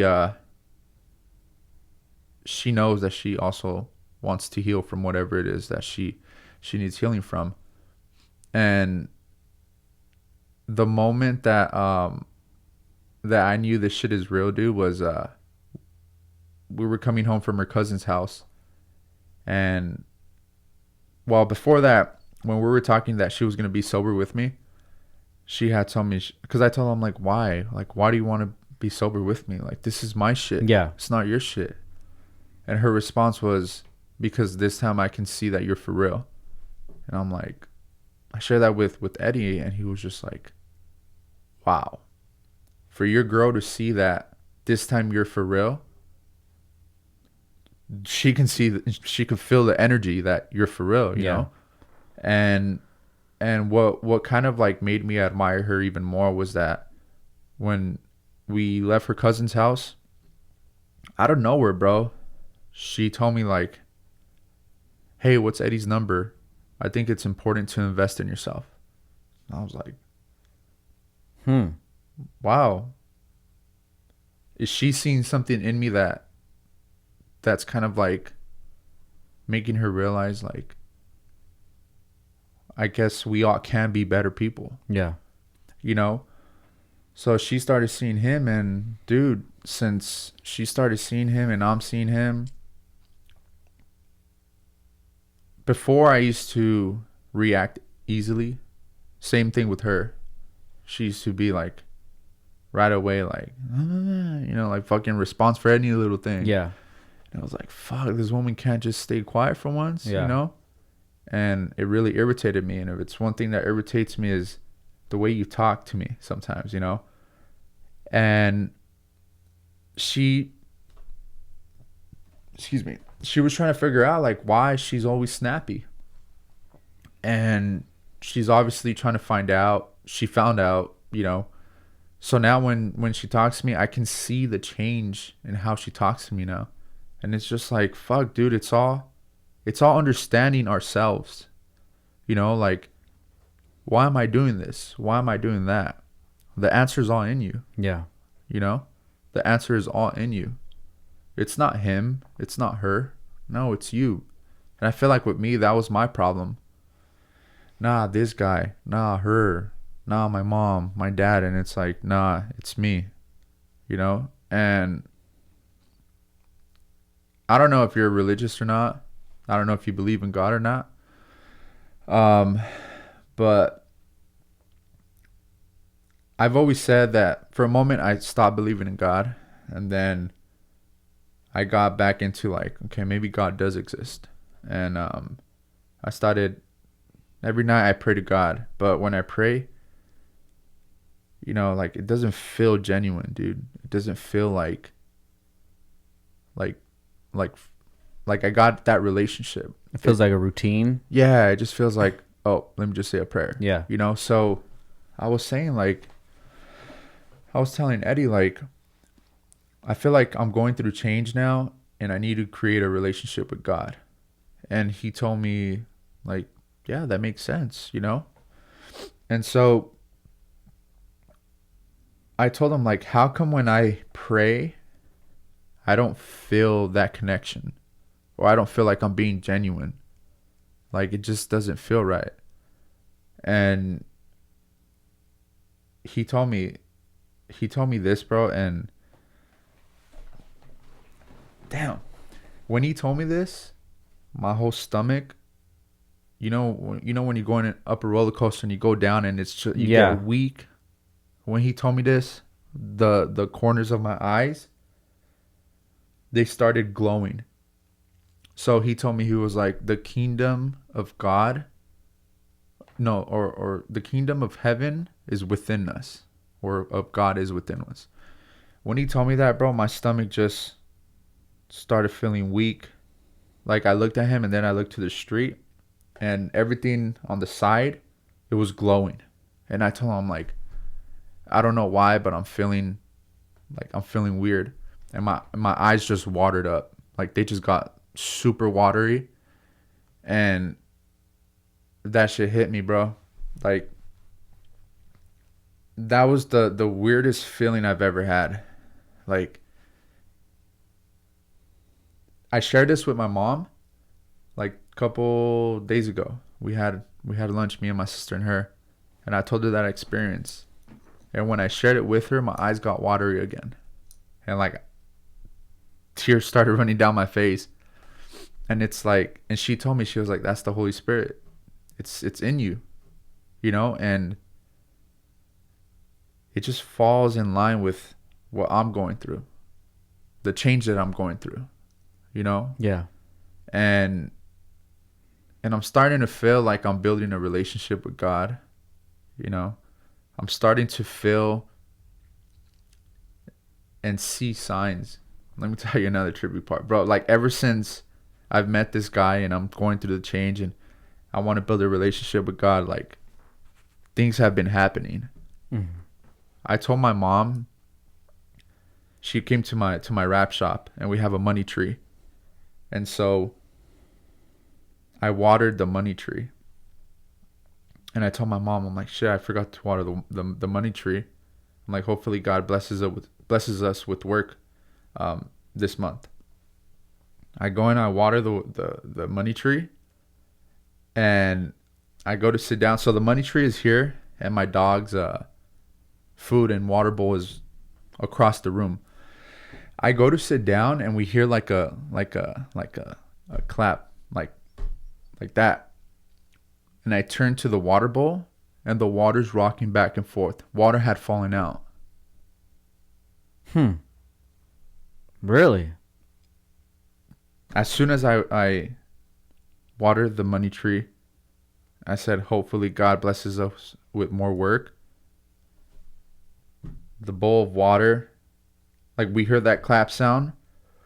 Water came, like a chunk of water. And then the water was just rocking back and forth, bro. And I see my mom, and me and her were like this, looking at each other. And I'm like, what are you thinking? And she was like, she thought I was talking about like some scary shit. Yeah. And I was like, what are you thinking? She was just like, that's a sign. That's a sign from somebody. Yeah. Because that was trippy as shit, And the moment that I knew I was going to go through change, my mom, she became religious, and then she just started developing a relationship with God. So she just has a relationship with God. I feel like religion, I don't believe in religion. That's a talk for, that talk can go for hours. But she obviously was heartbroken for many years. And she became Christian first. And then after, she started just believing in God. And my mom, she's told me dreams that she's had, visions that she's had, and they've all came true. And she went to Jerusalem, or to the Middle East, where the sacred land and stuff like that. And she went in the tomb, I guess, where they laid Jesus when he died. Oh, wow. And as soon as she said, as soon as she walked in there, she fell to her knees and started crying. Just the presence and just the energy and everything. She started crying, bawling, and she was like, she told me she was like that she was praying and she was saying like, you know, God, I leave you everything here. My heart breaks. People who have done bad to me, just everything. So when she came back, me and my girl, we went to go visit her, and we were talking about it, and the conversation just flowed with her, and she brought like, she said, this is what she said. She was like, she brought up my dad, right? My dad and their relationship, and my eyes started getting watery. Fucking cry for everything. Yeah. But my eyes started getting watery, and she was like, you know, like, you need to heal, like, you need to get over it. And I'm like, fucking, like, eyes watery, and I'm like thinking to myself, like, if you really fucking knew the pain that I'm going, like, that I have with you guys. And she was like, you need to get over it. And when she said this, I was just like, oh fuck. She was like, you need to get over it. Now that I have healed, it's your turn next. And dude, like,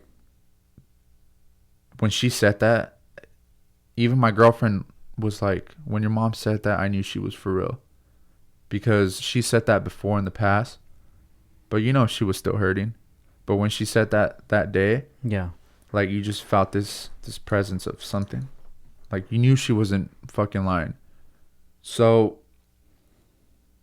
I feel like because of her, I'm going through what I'm going through now. Because it's like a part of me doesn't worry about her anymore, in that sense that she's no longer hurting anymore. That she's healed now. So before, I used to think like, fuck, how does my mom feel? Like, does she feel lonely now? Does she still feel hurt? Blah blah blah. But yeah, now it's my turn to fully heal, bro, and I'm going into this with everything I got, because we deserve to be happy. As human beings, we deserve to be happy, no matter what, no matter your circumstance, you know? Yeah. So you on this new journey for the last 30 days? Like 45 days. About 45 days. What have you noticed that brings you genuine happiness?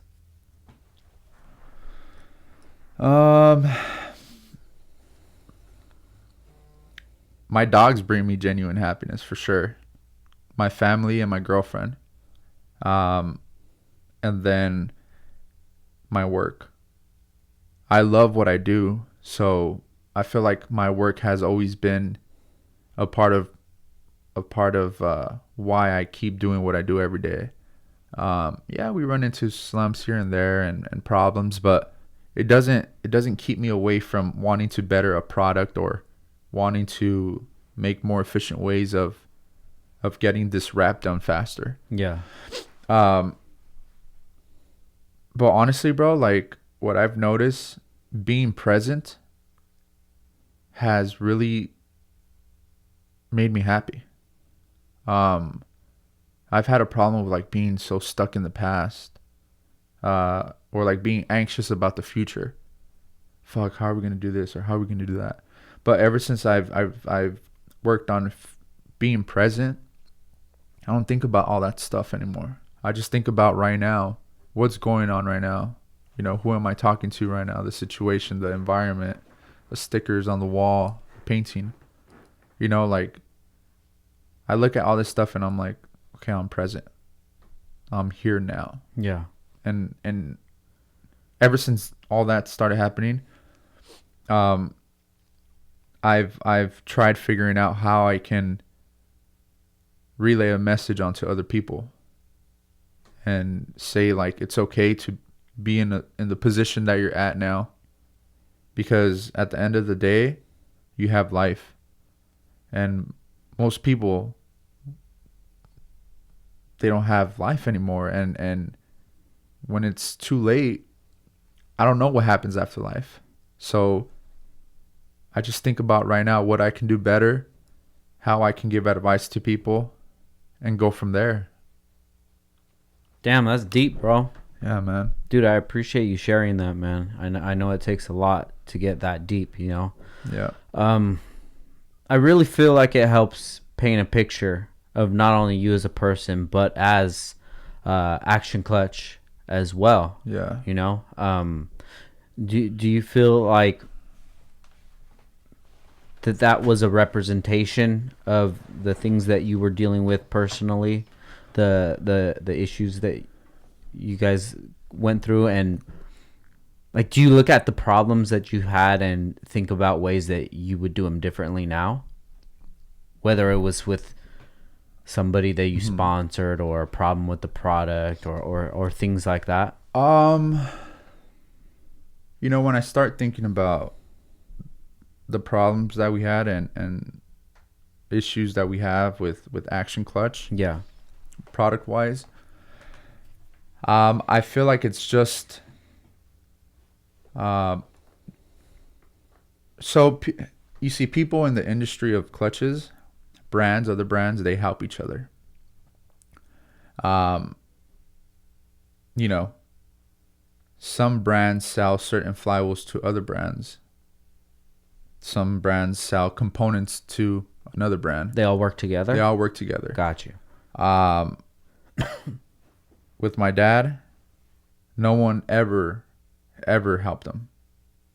He would seek advice or hey, can you guys sell us some springs? We ran out. Nope. All doors would be closed. So he had no guidance and stuff like that. So, you know, as the industry started growing, power started growing too. So the material that this brand was using in the early 2000s, it's not the same material that they use now. It's harder material. You know, it's improved material because the power suited this type of material. Now it doesn't suit it anymore. So my dad was stuck with this material and used the same material until now. Well, not now, but a couple years ago. And this is stuff that I was finding out because people who were working for certain brands I'm friends with, and they would share this with me. So I tell my dad, like, hey, this is not going to work for an all motor car anymore. We got to use this material. We got to change the materials. We got to basically, I told him, dude, we got to revamp this whole fucking company again. We got to analyze what material we're going to start using for all motor cars, for force induction and road racing, drag racing, all that stuff. So I feel like no help was given to my dad, which is understandable. No other brand. Well, my question is just like, why not? You know? Yeah. How come you guys are helping over here, but don't help someone who needs help? But have you put yourself in the situation to gain a relationship with these other companies? Funny that you say that, because Competition Clutch, about 5-6 years ago, Chris Jewell, the owner, I don't know if he's still the owner now. He flew out to my shop. We had a conversation over the phone. Remember, I was 19, 20 at the time. This was when my ego and my pride was still on the shit, you know? We're going to be the biggest brand. Fuck everybody else. So he had called me. He was like, hey, do you want to meet? I can fly out to your company, show you my vision, and go from there. So I'm like, all right, sure. I told my dad. My dad was like, you know, he was just kind of skeptical. So when he flew out, me and Chris, we were talking, and he was like, yeah, I want to put a comp location here, turn your shop into like an authorized shop where you can come and do rebuilds and all this stuff. Action Clutch be a comp clutch dealer. Yeah. So okay, not changing the name, not buying you out or anything like that. No, check it out. So then he pulls me aside and he's talking to me. He was like, "Look, I can give your dad some money. We'll dissolve Action Clutch, and then you would run the place." And he kind of started. He tried to paint a perfect picture for me. It was like, you'll be making over 6 figures a year. You'll have a house in Palos Verdes or whatever it's called. Drive a nice car, and go from there. So I'm thinking like, that doesn't sound bad, And then he left. So I shared with my dad what he was saying, and as I'm saying it, I'm like, this guy wants me to turn against my pops. Like this guy wants me to get rid of my pops. Like I'm like, what the fuck? Like, I'm not gonna do that. So he flew back again, and I'm telling him, look, if you want things to work, Action Clutch isn't going anywhere. It's gonna continue going. We can find a way. He wanted me to build his disc. So I'm like, we can build your disc. That's not a problem. We do that for other companies too. So we'll build your disc and go from there. And he's like, I forgot what he said. He liked the idea, but he kept insisting like, I'm going to turn this place into a comp clutch. And I'm like, no, you're not. Get the fuck out of my shop, dude. Don't come back. I'm not going to turn against my pops. Don't come back. Just leave. And he was like, just watch. One of these days, we're going to have a shop right next to yours, and we're going to outgrow you and blah, blah, blah. So I'm like, get the fuck out. Damn, it got to that? Yeah, bro. It got to that. Shit. So I haven't heard shit from him. I haven't gotten a call, anything. And yeah, dude. So, we're mutual with everybody. If they give us a call, they need this and that. Okay, sure, we'll sell it to you. But we don't. The only company I do, I dislike is Comp Clutch for that same reason. But just make peace with that. Yeah. You know what I mean? Just make peace with that and continue doing what we do. Before I used to be fixated and like, oh, what are they doing? What are they doing?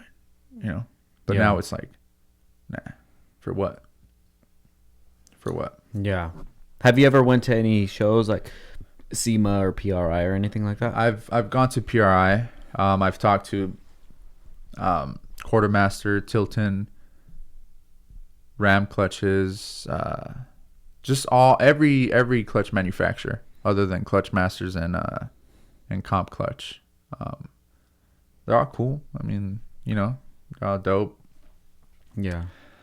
Yeah, they're all dope. They're just people like us, trying to build better clutches.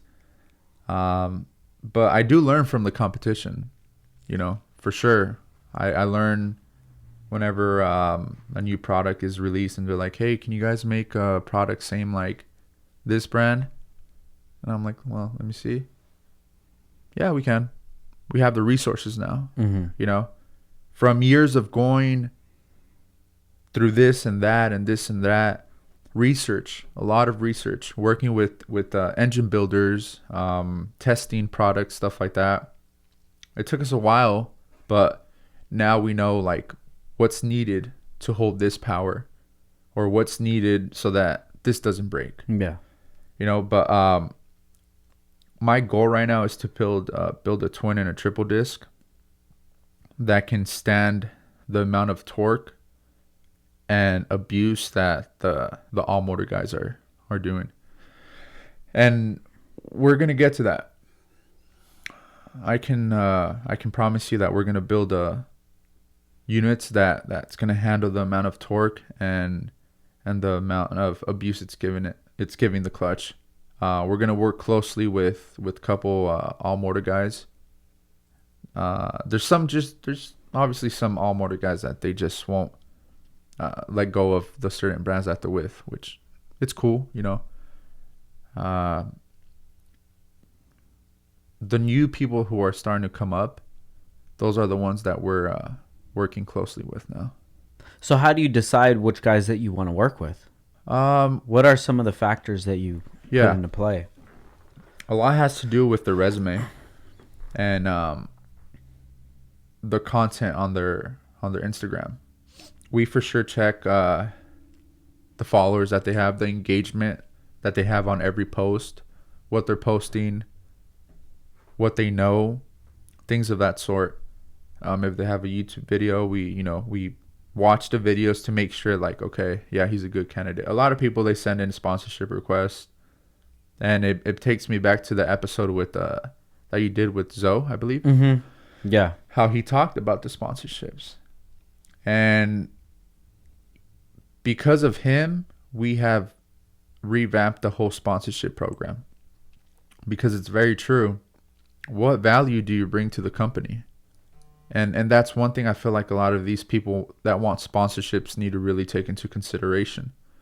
If you guys want a sponsorship, you guys need to provide value to the company. It's not just about give me. You know? You guys need to obviously promote the product, do a feedback, a video, installation of the product, things that we can better on the product, things of that sort. It's not just, hey, here's a clutch. All right, let me get some stickers. Hey, I'm sponsored by Action Clutch. Like, no, that's not how it's going to work. And not in our company anymore. We're going to really take into consideration what you're pushing out as far as content on your Instagram, what you know about your own engine build, and the races that you're going to be attending to. Show cars, we never say no to anybody. Regardless, we never say no. We'll just give you a really, really good discount. Mm-hmm.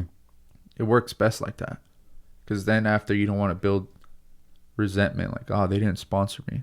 Yeah. And it's like, it's not that we don't want to sponsor you with the complete clutch. It's just, again, the value that you're bringing to the company. And any exposure is great exposure, bad or good. Yeah. You know, which is why I feel like some of the negative exposure that we've gotten has helped us grow big time. And yeah, as far as that, like, yeah,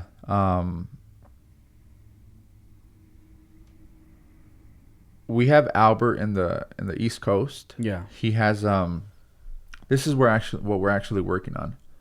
We're actually working on stocking his location up as like a third retail location for Action Clutch, so that the people in the East Coast can have better shipping times for our product. So me and him, we've been talking about that, and he's really knowledgeable. So when a lot of people, they run into problems with clutches, as far as like, oh, it's not disengaging, or hey, my pedal feels soft. All that stuff. People need to understand. We relay that to Albert, because he's a very knowledgeable individual. He knows why it's not going into gear. So he's the one who helps out with the tech. Yeah. Which he has been like a big part of the company. So shout out to Albert Marty. How'd you even get hooked up with him? He ran into a problem with a competition clutch, twin disc. They basically kicked him to the curb, and they're like, hey, it's your problem. And so he made a post on Comp Clutch. And Chris, he's from, I forgot what company he was from. Damn it. His name's Chris. Mm-hmm. He told me, he was like, hey, one of my guys that I know, he's looking for a clutch. He has a problem with Comp Clutch. I'm like, all right, what's his name? He's like, Albert. I'll just tell him to hit you up. So I'm like, all right, cool. He hits me up, and he's like, hey, I'm willing to try out your product. I've never heard of your product. I don't know who you guys are. Give me a shot. So I'm like, all right, cool. Here's a clutch. It's this much. Put it in your car, test it out. he puts it in his car, and he's like, "Fuck, it's a badass clutch." And I guess he got curious, and he was like, "Who are these guys?" So he started researching us up. I started talking to him more often, and he was like, "I want to help you guys grow." So at the time, I'm like, "Hey, I'm with it. I don't know who you are, but I'm down." Our market in the East Coast was very little. Yeah. And so because of his work and his marketing strategies, our company became something in the East Coast. So we started dealing with like Tri-State Motorsports now. And then a few other shops like in Florida area, like OJ Performance, Enemy Creations, Yeah. the bunch of companies that we deal with now. The goal is to get into turn 14 in Motivicity. Got you. Have you reached out to them? Yeah, so Daryl Sampson, I believe. Yeah, shout out to Daryl from turn 14. Yeah, bro. Yeah. Man, he kind of crushed my dreams. So he told me a couple years ago, basically like, we don't know who you are. Yeah. Why should we carry your product? Yeah. So I took that like, fuck, we're nothing, we're a bunch of nobodies. So he's part of the reason why I started pushing action as hard as I can, started getting exposure out, things like that, started getting into like the drift market, things of that sort. So I ran into him at the very first Formula D that we had a booth at. And I'm like, "Hey, Daryl, Erik from Action." He's like, "Hey, what's up?" I'm like, "Nothing much, man. I took your comments as constructive criticism, and we're growing, and hopefully we can revisit our conversation again and see if you guys can put us on board." And so I haven't reached out to him yet to see if he would put us on board. Yeah. Everything in its own timing. Yeah. I feel like there's still more work that we have to do. There's been other really popular shops, JHP, Evasive, HPT, something like that. Well-known shops that I've ran into that I'm like, fuck, they're huge, that have accounts with us now. Yeah. But the big fish, the goal is turn 14 in Motivicity. And see how it goes. Now, how often do you go to events to like set up or to network? Yeah. I stopped. You see, when I first started working with Action, which is in the early 2013, we started going to every single local show, and it was just like little stance shows, Yeah. It wasn't anything. We had a Walmart canopy, just took a table, products, and went. So we started going to everything like Extreme Auto Fest, AutoCon, those type of shows. We never went, and we still haven't. Well, Albert has in the East Coast, but us here in the West, we haven't gone to like IFO, Race Wars, the drag racing. We need to go to more like Formula D shows. So when we started going to those like little shows in the beginning, we started getting busy. So I'm like, oh, okay. We stopped going to shows because of how busy we got. So earlier this year, we haven't gone to a show in like 3-4 years in the local areas. But Albert's been going to like H-Day, Honda Fest, local shows over there. So, he's doing good in the East Coast. But I started realizing like, fuck, dude, we have to start going to shows again. We have to stay relevant, or else these other brands are going to become more relevant. I don't want to do the same. I don't want to leave the brand in the past, So we're going to start going to more events, local.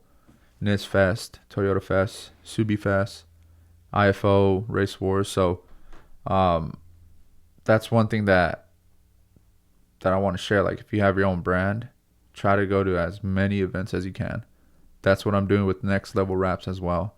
I'm trying to take them along with Action Clutch to any show, because you want your car to look good. Here are some raps. You know, it falls in the same industry. Do you feel that there's not much value in you personally going out to shows in the East Coast? Because you say go to shows locally. Mm-hmm. I've thought about it. I haven't gone. I don't know what it is. I guess because I haven't gone, I just don't know what it's gonna be like. But I seen that when you were talking to Rywire, Mm-hmm. you guys were like going to a show in Japan or something like that. Yeah, we're gonna be going to Tokyo Auto Salon in January. This is gonna be our 4th time going. Oh, okay. Yeah, so like when I started listening to that, I was like, fuck, dude. You know, Downstars, they go to international shows. You go to East Coast shows as well, right? Yeah, we probably do at least like 10 shows a year that we go to. Yeah. Yeah, so I started thinking, like, if all these business owners are doing it, why am I not doing it?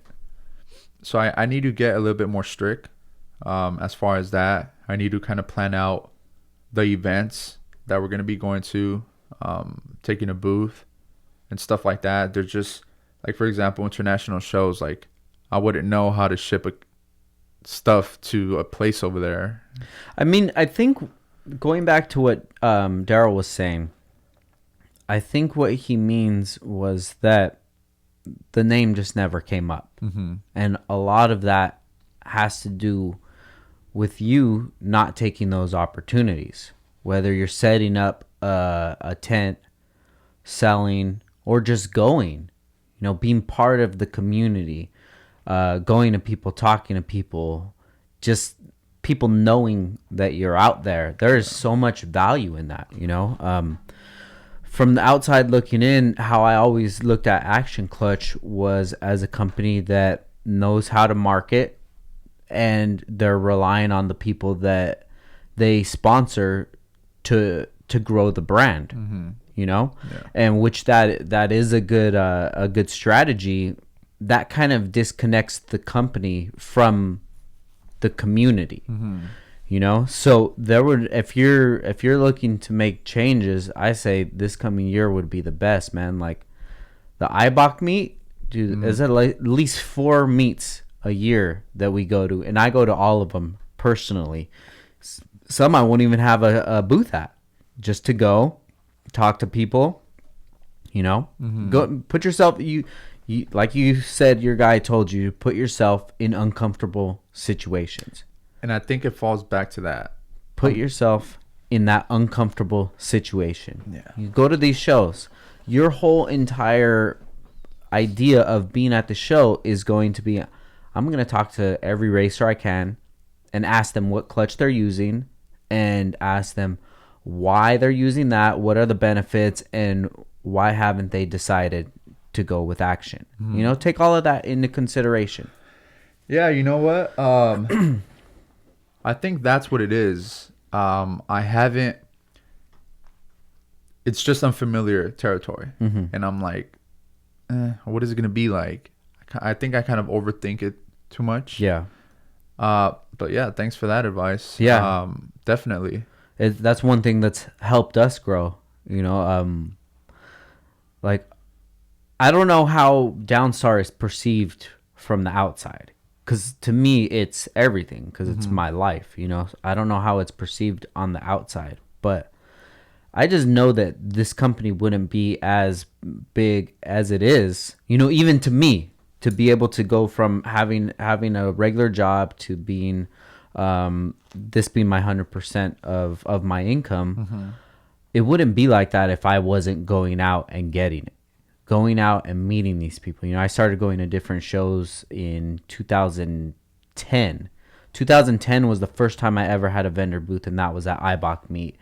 few months later, I flew out to Tennessee to do Employer Alliance out there. And ever since then, I've just been doing more and more and more shows. Sometimes we'll do maybe 20 shows a year. Wow. And that's everywhere. You know, that's not just in California. That's nationwide. Is it just, but you attend all those 20? Yeah, just me. If there's events that I cannot attend, like some on the East Coast, there would be a conflict, or there would be weather or something like that. I have my guy Kevin, who lives in New Jersey. Shout out to Kev. He actually has my booth out there. He's trained in how to run the booth, and pretty much the same thing as Albert Marty. You know, you build that trust in these relationships. But speaking of Kevin, I would have never met Kevin if I wasn't out there in the East Coast for H Day. Right? I flew out there for the show, and just a little side story.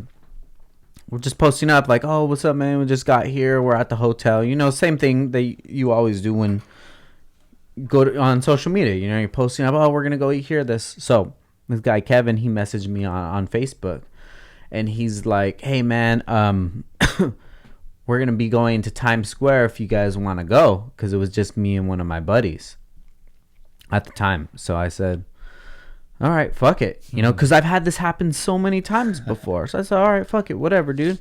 We go, and dude, we have such a good time. We build, that's the seed was planted for that relationship.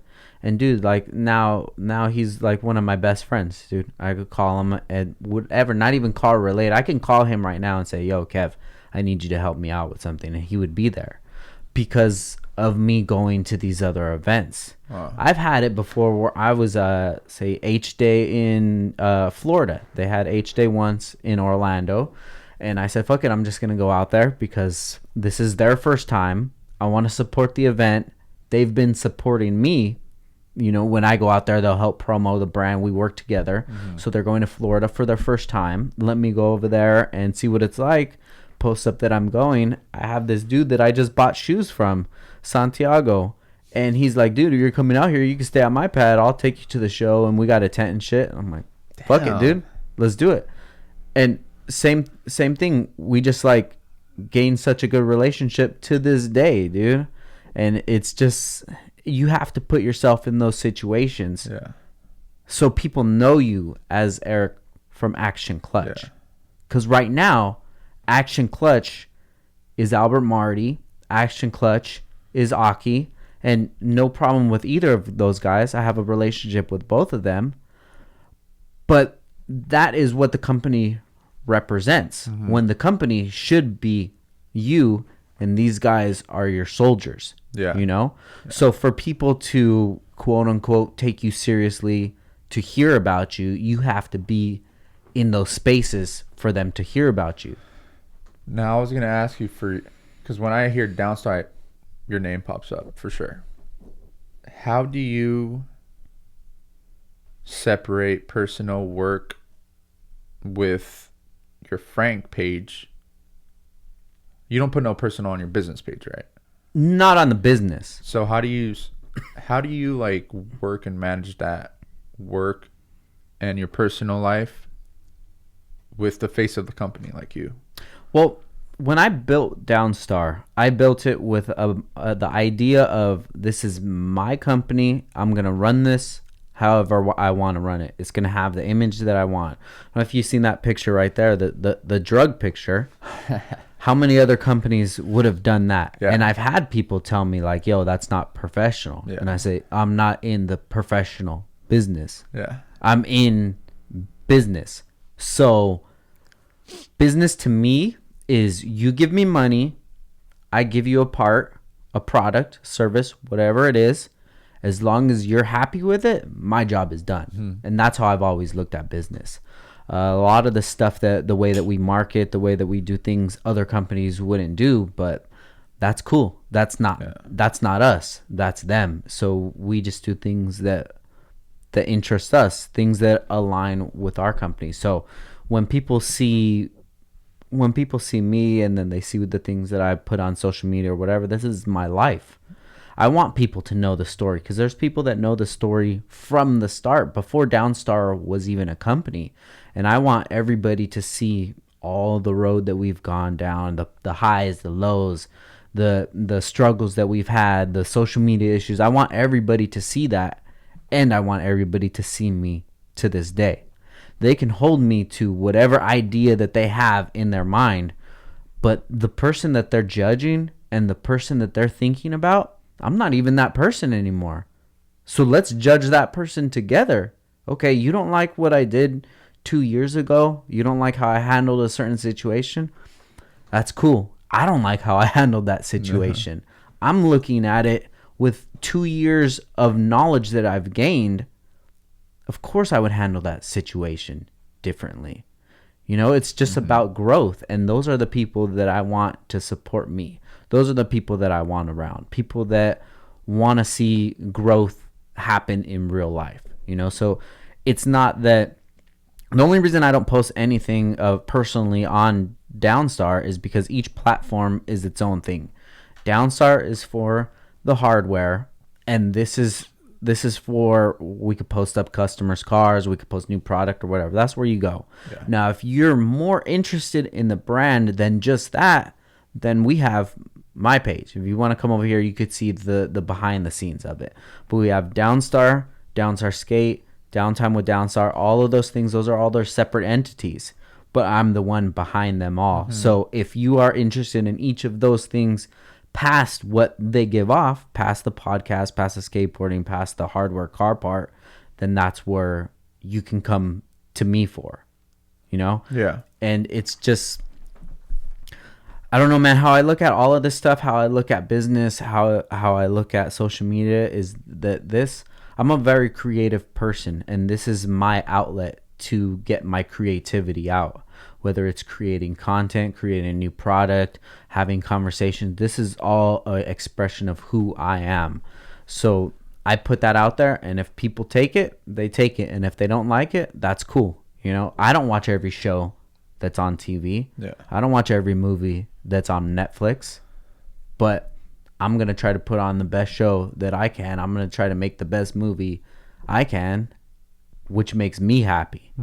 And if people like it, then that's cool. That means there's more people that align with the way that I'm thinking. But even if they don't, like, it's cool. I'm still doing what I like, you know? Yeah. Yeah, I feel like that's a good way of seeing things, because if you're fighting against that, then you just won't be happy. Yeah. You know what I mean? You're going to be like, oh, fuck, what does this guy say now? What does that guy say now? You know what I mean? So yeah, and I've definitely gone through that stuff, and a lot of the reasons that I was came at people in certain ways or took things to heart certain ways is because it was from an emotional place. Yeah. You know, I thought we were friends. I thought we were cool, but I was putting my thoughts about that person, that situation, and making them have that same feeling towards me. You know, what you don't like me as much as I like you. You know, I would never do that to you. Why would you do that to me? Not realizing that the only reason that I think this way is because of how I was brought up, my culture, my atmosphere, where I was raised. This is Oxnard, California. How am I going to expect somebody from a different part of the country to have the same morals, the same way of thinking about problems, the same way of respect as I do? You know, that was a flaw on my point for giving those people the benefit of the doubt, saying, okay, well, this person, they understand why that's wrong. You know, I don't know how they raised them. You know, my dad taught me how to be a man. I don't know, maybe their dad wasn't even around. Maybe their dad taught them how to be a bitch. Maybe their dad was a bitch. I don't know. I don't fucking know. Maybe nobody taught them right from wrong. Yeah. And one thing I see is, dude, the way we grow up to be it's all from our parents. And it's crazy. Yeah. It's crazy. Like, there's this saying that goes, your parents fuck you up even when they don't mean to. Yeah. And it's true. Like, your parents fuck you up And sometimes you just have to do what you want to do, because if you do what your parents want to do, you're never going to be happy. And people need to understand that, like, it's your life. You know, it's your life, and do whatever the fuck you want to do. Yeah. That's the way I see it. And when it comes to that, it's your life. It's your life to take responsibility for your actions and the things that you do. And that's a hard one to realize. Yeah. You know? I've gone down that road many a times, man. And right now, I'm not saying I'm perfect, but I'm in the best state that I've ever been mentally. In my entire life, mentally. Right now, 100%, I can say that this is the best mentally that I've ever been, you know? And it's just, it's that personal growth. And it was on me to realize that, maybe this is the time that we make this change. Mm-hmm. It was on you to make that same decision. Nobody else was going to make that. Mm-hmm. But once you make that change, then you realize, then you start looking at things with a different eye. Yeah. Looking back at things. And then just reevaluating in your mind. And you can't go back and change the past, but you can change the future. Mm-hmm. And you can not handle that situation. You can not have so many people that you call homie, or, that's my boy or whatever. That's another thing. I have like maybe 3 people that I call friends. Yeah. And the people who I thought were friends, they're just people that I know. Yeah. And that I used to party with and stuff like that. And that was one of my downfalls, is like I was trying to be accepted by everybody. And I wanted everybody to be my friend. I wanted to be liked by everybody. So I realized, like, fuck, dude. Sometimes when you outgrow these people, they're not going to be in the same mindset as you. And that's cool. And as much as you wanted this best friend to, like, cross over the bridge with you, and they don't want to, and you just outgrow that person, it's like, sorry, dude, but I can't be here with the negativity that you're bringing every single day, with the, I wish I had this, instead of like, fuck it, all right, let's fucking do this shit together. That happened with me, with one of my best friends. Is like, he was just in his own world, and as much as I wanted to help him, it was like just trying to pull him with me. Just never happened, dude. So we just outgrew each other, and we don't talk now. Yeah. And it's like, fuck, this was a friend that I grew up with. Sucks, but it happens, bro. You know? Yeah, I've been on that path so much. I've pretty much outgrown, I would say, almost all the friends that I have right now. We don't see eye to eye anymore. We just think about life totally different. When I start talking about life, it feels like they're receiving it as being scolded. So it's kind of just like, I'll see you when I see you. And it's no diss to any of them.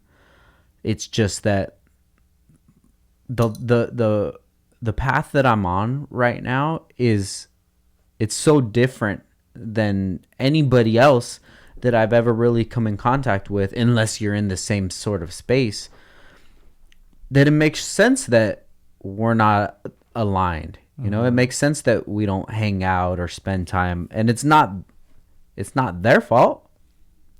If it's anybody's fault, it's my fault, because I'm the one making these changes. Yeah.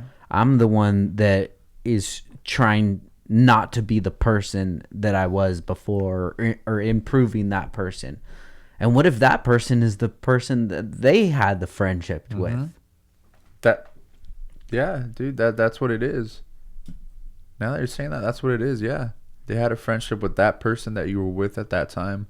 Yeah. What made you go through that change, or what kind of, how everybody has that like rock bottom moment? Just not accepting shit anymore. Knowing what I wanted and what are the conversations I wanted to have, what are the people I wanted around me, how I wanted to interact with them. You know, I had friends that, dude, I would give them money when they don't have money for rent, you know? But when I would try to give them a solution for their problem, they would just come up with another problem. And then I got to think like, what the fuck are you doing for me? Mm-hmm. You're stressing me out. I'm a business owner. You're not a fucking business owner. You see how heavy my plate is. And you're still going to want to give me your problems? You're going to want to make me fucking drive all the time? Like, you know? It sounds so stupid like that, but like, when is somebody going to say, yo, bro, let's go to lunch. I'll go pick you up right now. Mm-hmm. Me, just because I have a business, just because I'm smart with my money, just because I'm fucking working hard, now I got to carry your weight? Nah, bro. It's not like that. It's not like that anymore. It was like that, but it's not like that anymore. They don't like the person that I am now, because the person I am now doesn't put up with that shit. Yeah. The person I am now sees that shit clearly. Yeah. You know? Yeah. And it's sad, dude. It's just like something as stupid as that to just like not have a friend to hit you up and say like, "Oh, bro, I'm going to pick you up. Let's go out to dinner tonight," or something. That has nothing to fucking do with money. And if somebody did that for me, I would probably like pay either way. Yeah. You know, and it makes me just feel stupid. It makes me feel like, damn, I don't even have anybody that really cares about me that much to want to even hang out with me. Yeah. You know? But I get it, man. I understand it. The position that I'm in, the life that I'm living is not the life that a lot of people get to live. Mm-hmm. So it makes sense that they can't relate to it. You know, I'm a father, I'm a husband, I'm a business owner. You know, I have ambitions and goals, and there's other things that I want to do.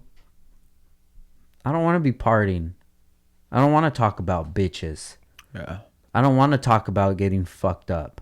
Like, you should have talked to me in my early 20s. Mm-hmm. I don't want to talk about none of that shit, bro. And it has nothing to do with business, and it has nothing to do with money. Because one of my really good friends, he doesn't have it all figured out, and he's still trying to make it happen. But every time I sit down with this fucking guy, dude, the conversations that we have spark something inside of me. It lights something up inside of me. And it's just, this guy has bigger goals. You know, my guy Nick Jackson, shout out to Nick Jackson. He's been on the podcast a few times. And it's like, when I see this dude, I'm just like excited. He brings the energy, and I'm like, fuck yeah, I get to hang out with fucking Nick, you know? Yeah. And I've had friends that I've known longer than him. I've had friends that I've been way closer with than him, and those friends aren't around anymore because they just don't get it. Yeah. And it's cool. I'm not faulting them for not getting it. This isn't their life. This is my life.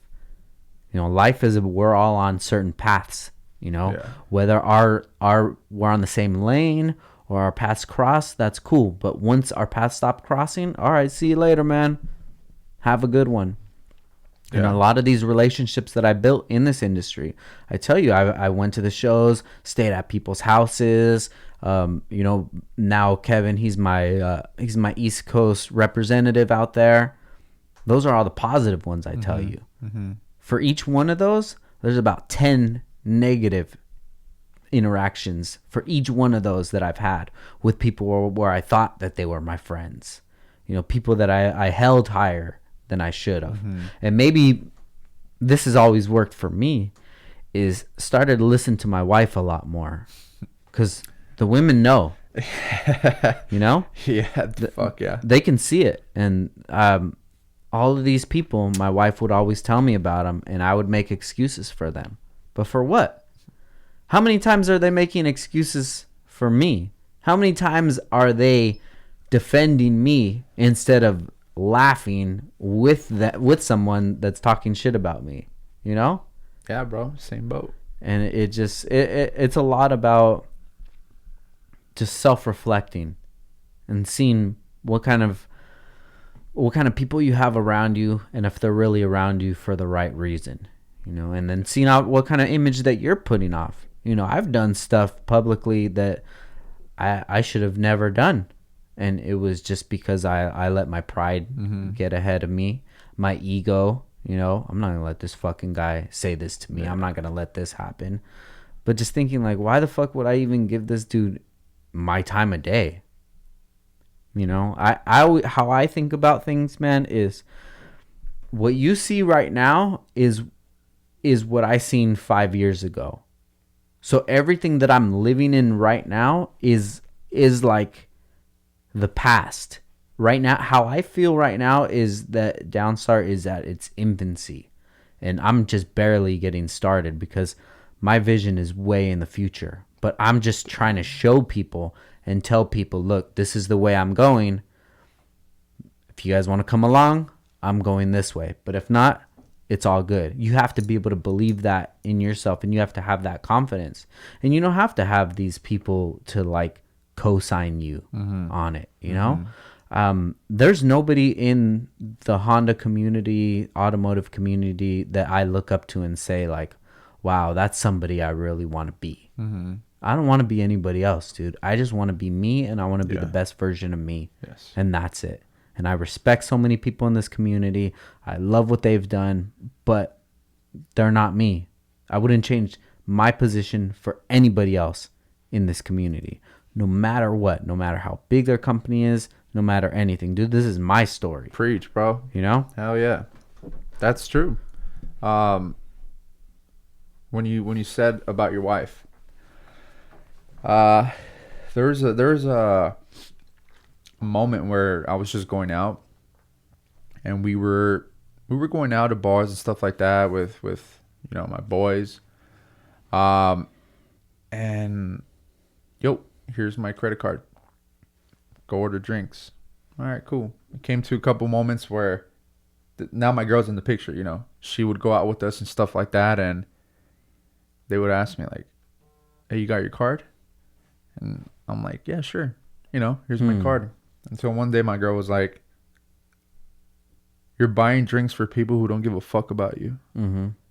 Like, they don't care about you. Like, she was upset, and she was just like telling me like, they don't care about you. And I'm like, you don't know shit, you know, like, those are my friends, you know. And she was like, no, they're not. They're not your friends. So slowly but surely, they started just becoming distant, you know. And I kept it like that, and I'm okay. I'm good. Now it's like, you know, friends to me. I was like, all right, you know, I have Brian and Jimmy, and I've actually met them recently, you know. So it's not like some childhood friends that I grew up with. No, like these guys, when I was going through like difficult moments, Jimmy was there, and we kind of like shared what he was going through and what I was going through. So, you know, Brian, another person, you know, who I just met recently, and it's just someone that you know, it's genuine friendship. Yeah. And yeah, you know, he's in nursing school now, but I know if I call him like, yo, let's go eat, he'll go eat with me or something like that. Or like, yo, I need to talk. Like, he'll talk to me. But yeah, dude, I haven't had one friend, right, that has called me, yo, get ready, I'm gonna take you out to dinner. Yeah. When you said that, I'm like, yeah, I don't have a fucking one person that's done that. Just my family or you know, my girl. And yeah, like, I like what you say about if we cross paths, what's up? You know, I'm still going that way. You know, no one's going to take me off of my own path, my journey. I like journey. That's how I feel now. I didn't always feel like that. You know, I held a lot of resentment for people and a lot of anger towards them. And there's still some people that that we still have to have a conversation. You know, it's not that there's any problems or beef or anything like that, but just for them to know that, like, we're good. You know, anybody listening right now, anybody that has an issue with me, like, there's no issue on this side. we're good, you know, because the things that I'm doing is like, I can't build it on any negativity. Anything that I'm doing, it can't have any negativity. It can't have any evil inside of it. And that was a battle that I had to battle within. And I lost some friendships because of it. And, you know, maybe it's some friendships that I shouldn't have even built on top of in the first place. You know, this industry is crazy, man. It's just that when you're popular, people want to be around you. But as soon as somebody is more popular, or they see something that somebody else that they like has a problem with you, it's just in their mind to be like, okay, well, I'm on that guy's side, you know, or I'm on this guy's side, or they'll start thinking about you in a different light, you know, and a lot of that stuff was my fault. You know, I was giving off an image that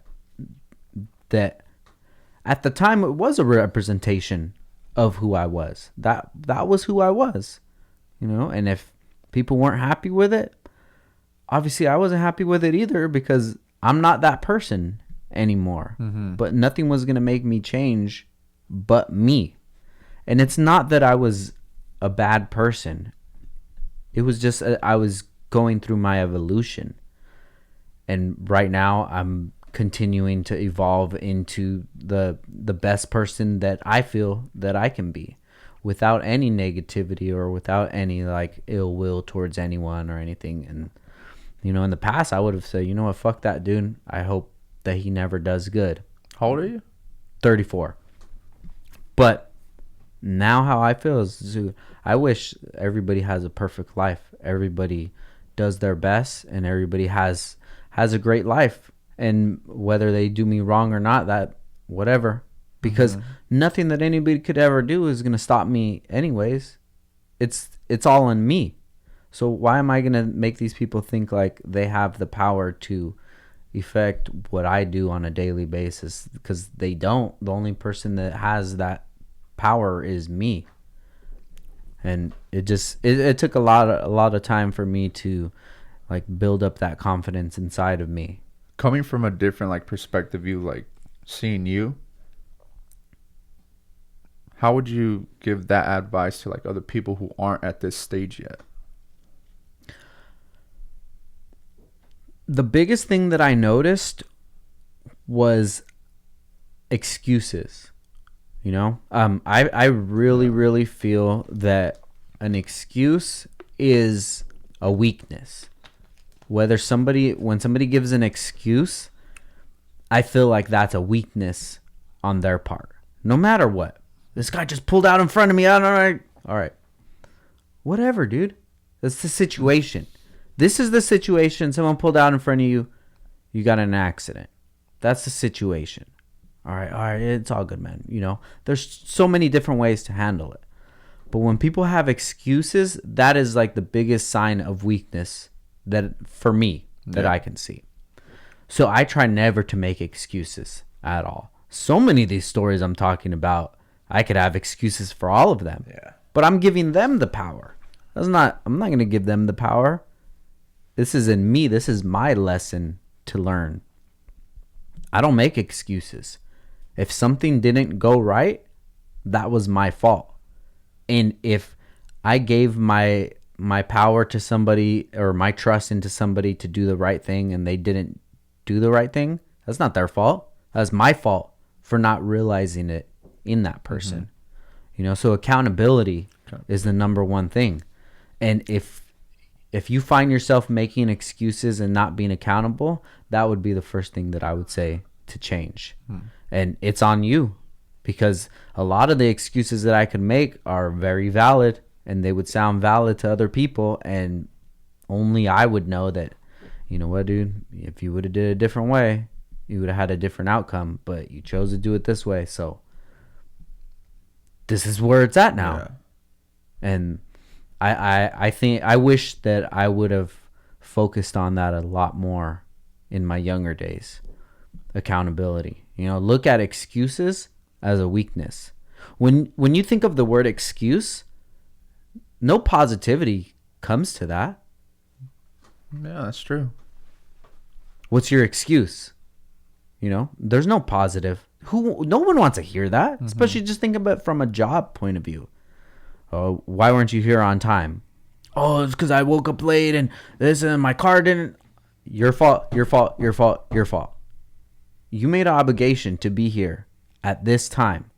Whatever goes on before that, that fucking doesn't matter to me, you know? And that's how I think about life now. It's just no excuses. And that's helped me grow so much in such a short amount of time, too. Yeah. Yeah. And that's powerful. That's, you know, that's super powerful because look at your growth. It's happening. Definitely. You know, it's you're living it. Dude, the growth of me personally is happening before people's eyes because people know the old me and people know who I am now. It's happening in front of their eyes. And a lot of people that didn't like me then would love me now, but they don't want to let go of me from back then, which is cool. I made that bed. I got to sleep in it. And it's all good. Just like you said, dude, I wish everybody loved me. Yeah. But I understand why they don't. And if people still hold on to stuff that I did 3-4 years ago, it's all good, man. I can't do anything about it. But, you know, just ask that you reevaluate. And if you don't want to do that, that's cool. Yeah. You don't owe me shit. Nobody owes me anything, dude. And that's it. At the end of the day, no one owes me a damn thing. Even my customers, they don't owe me anything. I owe everybody. Because when they place that order, they already did their part. I got to make that happen. I got to fulfill it. You know, we got to make that happen. So nobody owes me anything, dude. Yeah, honestly, that's the reason why we try our best to give our customers the best product. I got into some arguments with my dad, and I'm like, hey, let's add a keychain, a little bottle opener, decals, and now I'm thinking shirts to every order for our customer. Hell yeah. And he's like, the fuck? We're gonna spend money on t-shirts now? And it's like, Dad, put it this way. When the customer gets the box, he opens up, he has a free t-shirt, a lanyard, a bottle opener, decals. The first impression is going to be the best, you know? What's going to allow him to stay with us as his preferred brand is going to be the quality of the product. So every single day, I tell him, let's check the clutch. Every single clutch, let's check it before it's shipped out. So yeah, dude, we're there hand assembling these things, checking them before they ship to make sure they're working properly and stuff like that. So just so people can understand, when you get one of our clutches and it's not going into gear, it's giving you issues, contact us before going on social media and posting about it, because in reality, you don't know what the issue is. So this is for any brand, for any company. If you guys go on social media and post these companies and try to like bash them, it doesn't give us the desire to try and help you. And I feel like people confuse that. They feel like by throwing the company on social media and bashing them, they're going to get what they want out of it. A lot of these multi-million-dollar companies, they don't give a fuck about you. They have a million more customers that they can worry about. So, if you guys have issues with products, contact the manufacturer first. Try to troubleshoot it. I've had so many customers. Hey, your clutch doesn't work. Is there a warranty for it? It's like, wait. Hold on. Let's rewind it. What's going on? What's the problem? Have you adjusted this? Okay, contact Albert. He's going to help you with it. Man, Albert has jumped on call with some of the customers at 9 p.m., 10 p.m. He's on the phone 24/7 helping customers. and we resolve the problem, and it's not the clutch, it's an adjustment, it's the fork, the spring behind the fork, all this stuff. They're like, oh shit, for a moment I thought your product wasn't good. Yeah. And it's like, wow, you thought something that wasn't true, but it took us that extra mile to try to make you realize that it's not the product, it's simple procedures that you need to watch out for when you install a clutch. So yeah, like, dude, people, I'm here talking about this now, and people just need to understand that Action Clutch, we're here for every single customer, no matter who you are, no matter if you've talked shit, in the past. There's a guy who was talking shit about us every post on Facebook, and someone posted a twin disc hitting like a personal record. Mm-hmm. And he comments, and he was like, I read his comment, and he was like, wow, like, their product is actually good. And I replied to him, I'm like, aren't you the same guy who always bashes us on every post? And he's like, yeah, man, but it took me a couple people to realize that your product is good. I'm like, so you haven't used the product? No. So then why bash us? Why? I told him, hopefully one day you decide to try our product out, and I'll give you like an incentive, free shirt, hat, whatever. Yeah. For trying us out. I have no problem giving back to people. I want to give back to people, which is why I think we are going to include like a free shirt on every purchase. That's dope, man. And just different ways to compensate, people who support us. Well, not compensate, but give back. Yeah. Because without their business, we wouldn't be who we are. So not only that, the employees, dude. 2020, well, starting now, but 2020, I have different ways of giving back to our employees. They're the most important, other than the customer, they're the most important part of the company. Definitely. Excuse me. Without them, the company wouldn't function the way it does. The way I see employees is, I'm the brain, my dad's the heart, my cousin's the right arm, Byron is the left, Raven's the leg, Mm-hmm. And without these, you start limping. Without these, you can't do things more efficiently. So I think people don't take into consideration their employees. And there's this one guy, his name's Simon Sinek. Mm-hmm. He's like a speaker. He really emphasizes and focuses on employees, to treat them better, to give them incentives, things like that. So that's one thing that, like, if you're a business owner, really take them into consideration, your employees. They're worth a lot to the company. Yeah, definitely. Yeah. Dude, that's dope, man. Like I said, one thing that I think that would really help you guys out is for you personally to go to these events, mm-hmm. Show support for the community. Not saying that you don't, mm-hmm. but there's never too much. Go to these shows, put yourself in these uncomfortable situations, talk to these racers, talk to these other companies. So they have a face to put next to the name. Yeah. Someone that has the same passion as you. Your dad is the business owner. Like, this is family. If that's the image that you want to put off, you need to be that door to door, going to these events, talking to people, telling them why they should go with mm-hmm. Action Clutch, or just get to meet them. Other companies, other competition, meet them, talk to them. Hey, I wish you guys the best.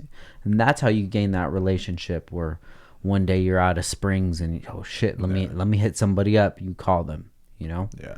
And dude, I wish you the best, man. Appreciate it. One thing I do want to, say to anybody who's listening is Black Friday this year, It's going to be fucking crazy. Yeah. We're doing 25% off on twin disc, triple, single plates, flywheels, aluminum flywheels, anything. 25% off. So this is what I mean by giving back. We've never done 25%. I have plans in the future to do up to 40%.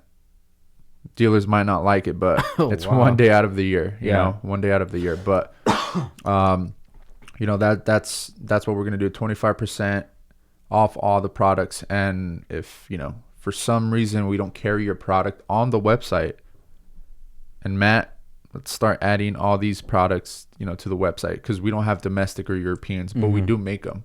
But right now our core is Japanese makes and models. But, you know, drop us an email. Let us know what, you know, the year, make, and model, and we'll build it. But most importantly, man, I want to thank you for having me on here, dude. It was.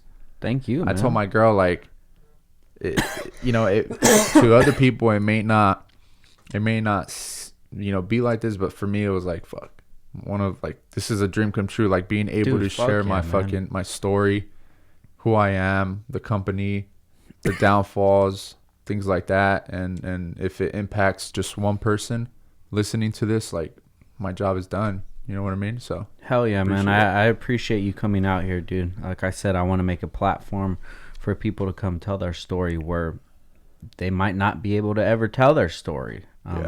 So many other industries we have it, or they have it, like music industry. There's so many different, you know, vlogs and podcasts and things like that where people can go on. But I always feel like the automotive community is just so behind in the times. Yeah. And well, it takes people like you, man, to kind of like catch up. Yeah. You know what I mean? Hopefully the automotive industry starts evolving more. Yeah.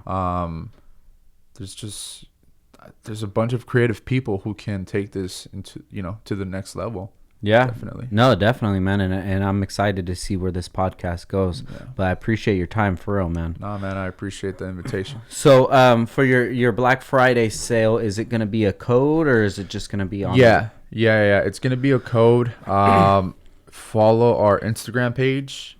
Give us all the Instagrams. At Action Clutch on Instagram. We're going to post a code. What's today's date?